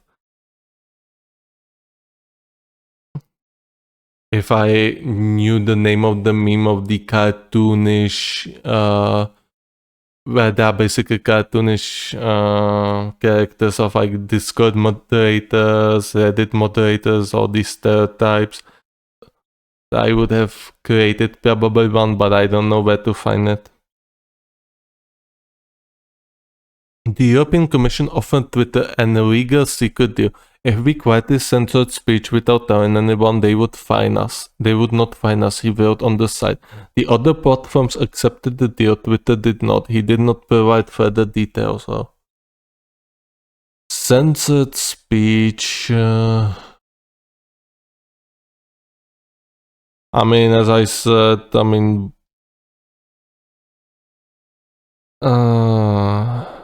is Twitter a free speech? No.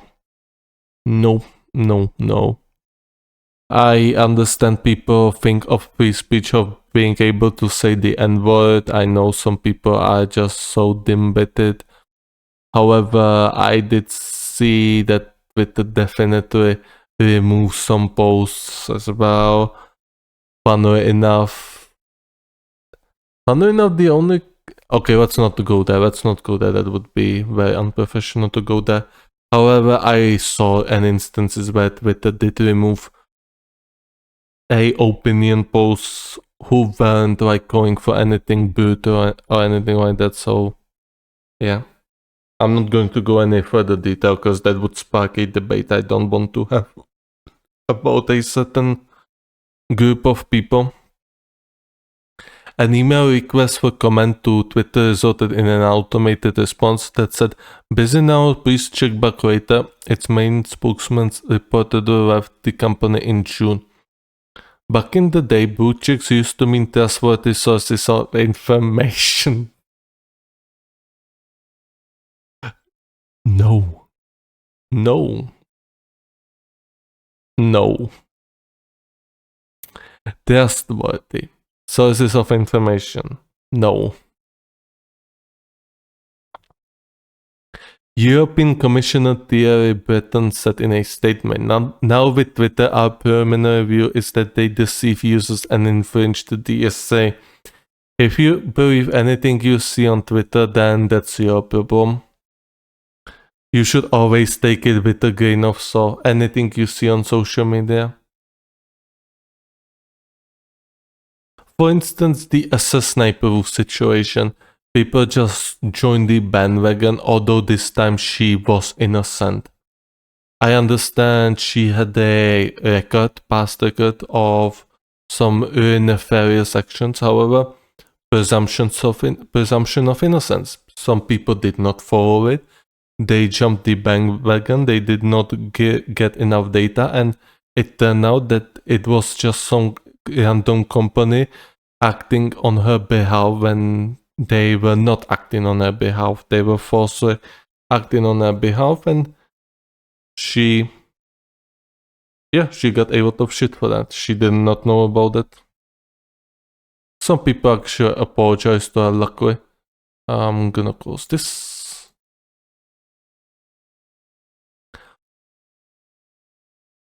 But researchers can independently access data by scraping it from the website, while the process to request access from the company throughout an interface appears to dissuade researchers from carrying out their projects or give them no choice but to pay high fees, it said. So it is possible to make research, but you don't want to pay money. Twitter now has a chance to respond to the accusations and make changes to comply, which would be legal binding. If the commission isn't satisfied, it can levy penalties worth up to 6% of the company's annual global revenue in order to fix the problem. The findings are the only part of the investigation. Regulators are still looking whether the Twitter is failing to do enough to curb the spread of illegal content such as hate speech or incitement of terrorism, and the effectiveness of measures to combat information manipulation, especially to its crowdsourced community fact-checking feature. Those community notes are good. Or at least in the instances I saw they were good. They added a very necessary context to some of the posts I've seen.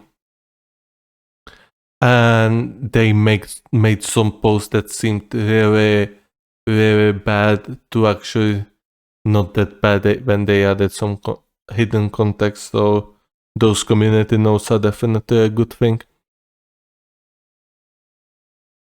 At least in my experience, that is. And we made it to the final article now. So I'm not gonna read it in French. It's 11 p.m. and I'm already tired. World population to reach 10 billion in 2080 before declining. I think we're gonna reach 10 billion sooner. Okay. I think we're gonna reach 10 billion quicker than that. Just gonna close this and this.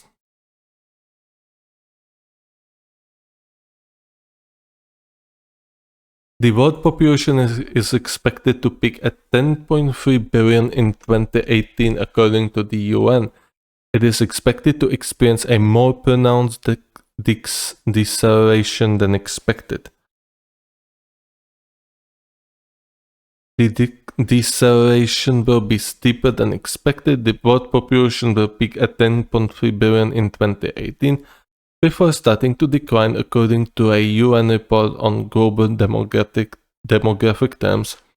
Indeed, the birth rates in the 2 billion will all appear in Lithuania. Oh. Well, I hope so. I mean, you would pretty much be the biggest economy in the European Union then. Then the Iron Wolf Lithuania would be looking definitely very iron. That's probably a mean thing to say. And if the Hearts of Iron 4 are actually correct, then it's probably a little bit of an insult. Hopefully not that much. And 2 billion kids. If you manage to create a cloning device, then those 2 billion kids will come in no time. And considering that we are able to actually, I always forget about it. However, there should be an attempt to release mammoths back to the nature. You know, those big furry creatures with horns, basically big furry fuck. I forgot the name. I forgot the name for the elephants. Yes, elephants. Yeah, those big furry elephants back into the nature. They are supposed to be trying to revive them in year, I believe, 2026 or 2027. No one expects the Lithuanian Inquisition. Oh yeah.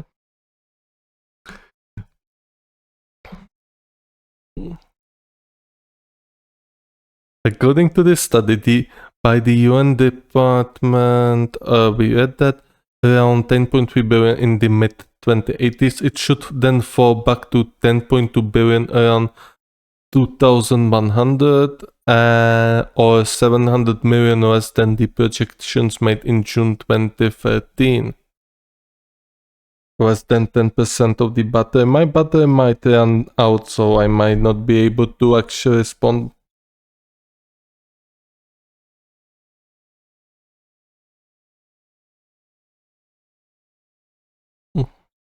Well, then depends what those kids are going to be. If they are going to be the paganists, then they could conquer the entire Baltic. Or maybe they're gonna be a little bit more of a Russian or Teutonic, dare I say. So they might gonna reform the HRE, the Holy Roman Empire. From sea to sea, brother. LMFAO. Okay, I need to read faster, otherwise my phone is going to die and I won't be able to respond. In June 2013, considering it fell by like 700 millions in 10 years, it's going to go even lower by the 2035. The demographic landscape has changed significantly in recent years, and UN Under-Secretary General for Economic and Social Affairs Ray Junjua, in a statement highlighting the faster than expected decline in birth rates in many countries, including China. Well, in China, it is because of the one-child policy. Like, that was a very silly thing to do from China. You know, you need to have at least around 2 children to actually maintain the population, and 1 children is a suicide. Actually, it's a suicide for your population. We got that when we were pagan, we owned all of Eastern Europe. we got that Roman Empire Christian nerf. I mean, the German Roman Empire. The Roman Empire was best at its highest when it was pagan as well. When it was, still worshipping gods like Jupiter, Mars, Satan, Venus, and stuff like that. Afterwards, when they started to switch to the Christianity, well, then they started to actually collapse. Also, it did not help them that those Christians... Okay, I'm now going off a Doha Hettis videos, that those Christians were quite the vandals, which is quite ironic, because then they lost an entire Africa to the Vandals. Although these Vandals were Germans. A sign of hope in the face of climate change. This slow population growth is a sign of hope in the face of climate change. This could translate into a reduction in human impact on the environment. No, not quite. What is going to reduce the human impact on the environment is when you're gonna stop burning all that coal,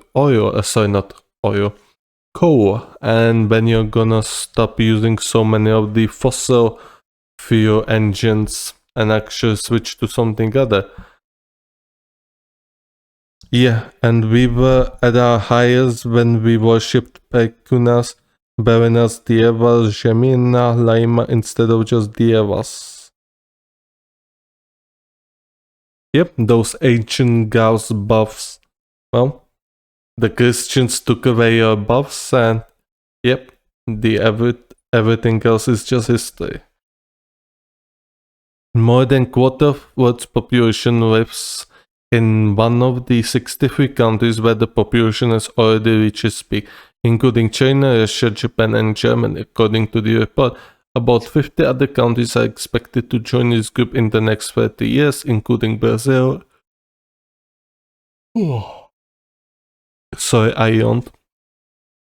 Brazil, Iran, and Turkey. Population growth will continue beyond 2054 in more than 120 countries, including India, Indonesia, Nigeria, Pakistan, and the United States. The UN said.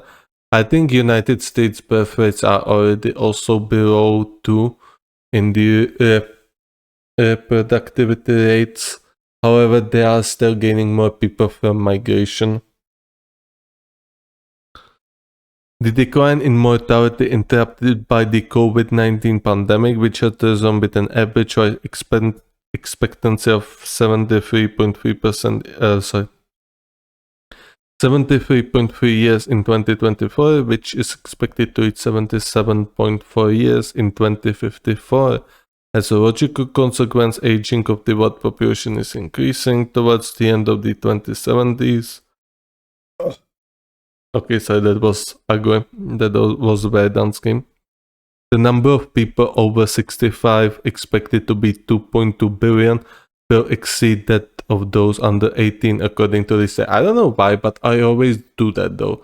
When I stream, when I talk for too long, I always do that. I'm not quite sure why.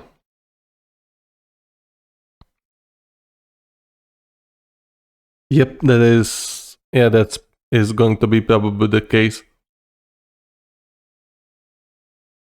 And when there are going to be those cool machines, then we're gonna see once again the rise of some populations, because people a lot of times do not really want children because they would have to leave their work and that would cause them trouble in some places. And then there are people who are oriented towards careers and they do not want to have to worry about children, or they do not want children because they know they will not be able to give them their full attention and those children would not grow out the way they would want. The Netherlands have way too much people, they should just give us some.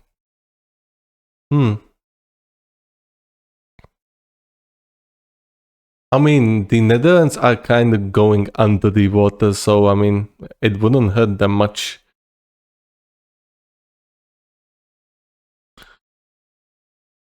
Although knowing the Dutch, they would just send you some tulips instead. They are overpriced, but not too much.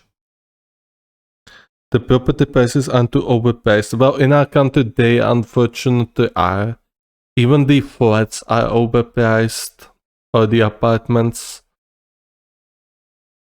Especially in the urban areas, and in the rural areas, you usually need money to do some renovation, and the people over here are quite incompetent, especially the rural builders and the rural workers are quite incompetent, and it takes them a lot of time, and I'm speaking out of a personal experience.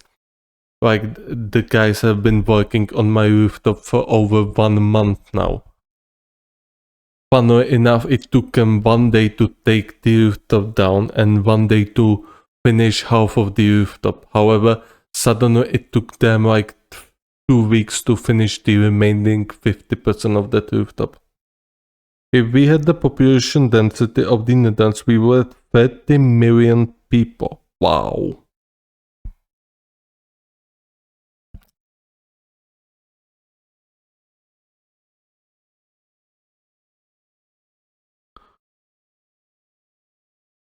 I don't know what to say. Oh, this is the end of the article. Very short article. Most of these articles were quite short.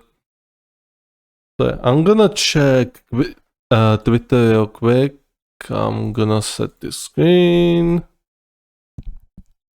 There we go. Notifications. I'm gonna check that afterwards. However, is there anything interesting? Some Elon Musk tweets.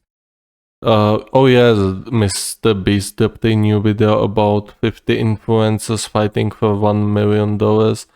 Funnily enough, I only knew like 12 of those YouTubers. Otherwise, I did not know like majority of them. I obviously knew people like Logan Paul, Kaysenat. Then I knew the Boter sisters because I watch chess sometimes. Who else I know? Nick DiGiovanni, because I also sometimes watch or used to watch Gordon Ramsay, so I knew that he was a former master chef. Also Marcus Brownlee, obviously, and then some other guys as well. Yeah, it was kinda interesting, I guess. Kinda interesting, although it would be much funnier if they were actually the longest one to survive there and not just the challenges. It would be funny if some YouTubers were there for like 90 days plus. What do you think she wants? Okay. Mr. gave away 10 Tesla Cybertrucks in his video today. Over 1 billion subscribers, and I do not know most of them. Katy Perry dropped a new song. I have not watched it yet. I watched the entirety of the Eminem's album. Thought it was pretty good. Oh shit, maybe Elon will change the name back to Twitter. I mean, I wouldn't mind. I still call it Twitter. I refuse to call it X. Because, I mean, that literally sounds like a porn site.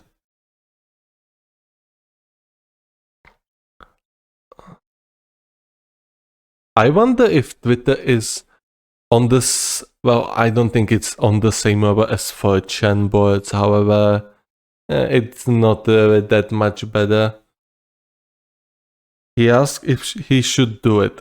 Yeah, but I mean, that's probably going to go the same way as the alleged dislike buttons. The moment he's going to get disliked to shit, he's going to remove them, most likely.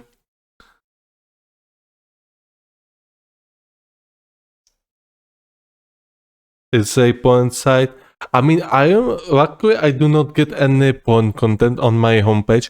However, the one time I got a naked girl. It was when the Edmonton Oilers fan just flashed her tits on the camera and it had like 40 or 50 millions of views. So yeah, that was on my homepage. Apparently she struck a deal with Playboy, so she seems to be doing pretty good.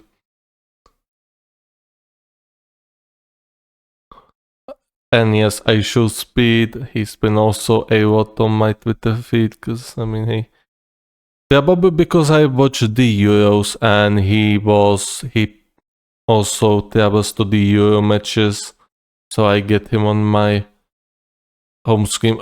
Oh, okay, okay, I'm gonna turn off the music now because I'm gonna end this stream soon, but we're gonna watch this one more time. Okay, we got this fan of his or this whatever this is, and now just boom. Like he was not taking any punches. Like he just went full force on this. Like.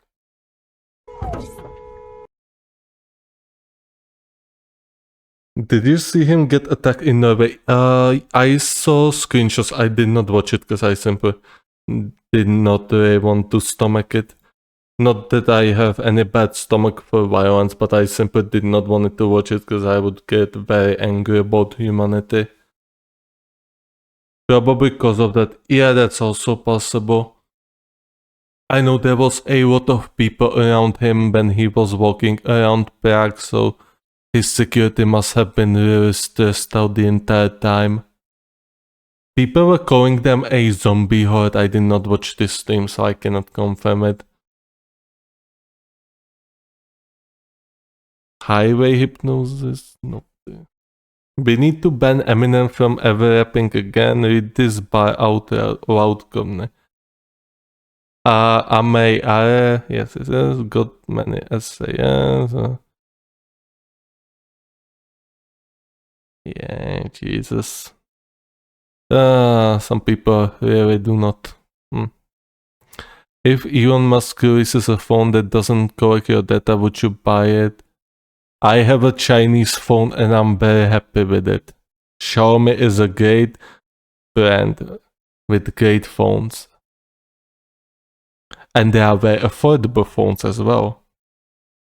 And I don't really care if the Chinese Communist Party collects my data. I'm sure they're going to be very excited about what type of content I look on.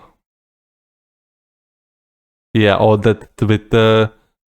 Well, I don't. Yeah, all that Twitter stuff. They're gonna be really excited to see the human stupidity. I have a Xiaomi. Yep, Xiaomi is a great brand. How would you rank the latest albums based on by these superstar rappers? I haven't seen this album. I haven't seen this album. I haven't seen this album. I saw this album, so I cannot say anything about it. But yeah, Xiaomi is a great one. I only had Xiaomi since 2014, so I had four or three Xiaomi phones up until this day. And yeah, they've been very reliable and they've been very good. I mean, I have no issues. Taiwan in what time? Chinese Taipei is beautiful. Muslims don't exist in China and Tibet is.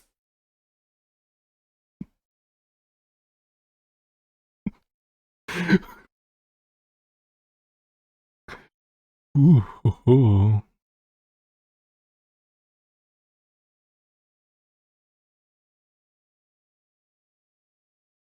Okay, I think this is everything. Why are all woke leftists so ugly? I mean, you can take a look on some right wingers. I mean, this is such a bad. This is just such a disingenuous thing to ask. There's always going to be nitpicker who's going to find an example on the other side. I mean, whatever. I understand people do not like them because a lot of them are quite silly and quite naive. However, hey, going somebody ugly. Just no, don't do that.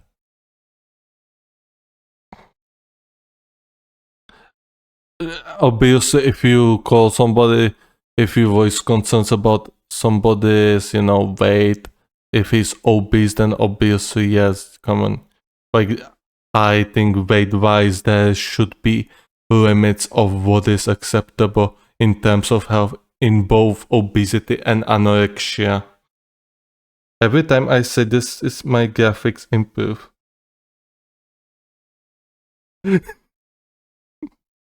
Oh well. Well, I guess you get a premium access to the new graphics driver update, to the new graphics. You download Chinese, downloaded you a new graphics card to your phone. Just that I download my own graphics card from my favorite Nigerian prince. So yeah, I think this is everything I wanted to talk about. There's nothing really interesting on Twitter, so we're gonna cut this stream now. So thank you for watching, and I wish you a good night. I'm gonna keep the stream running for about 1 more minute, because Twitch sometimes cut the end of the stream, and I don't want to lose any of the stuff I was talking about. So yeah, thank you, and I wish you a good night. I actually was streaming for almost 2 hours, for more than 2 hours now. I had 2 pauses, so actually it took a way longer than I expected. Okay, thank you for keeping me company. Have a good day, good night. So have a good night, and enjoy the Sunday. Peace out.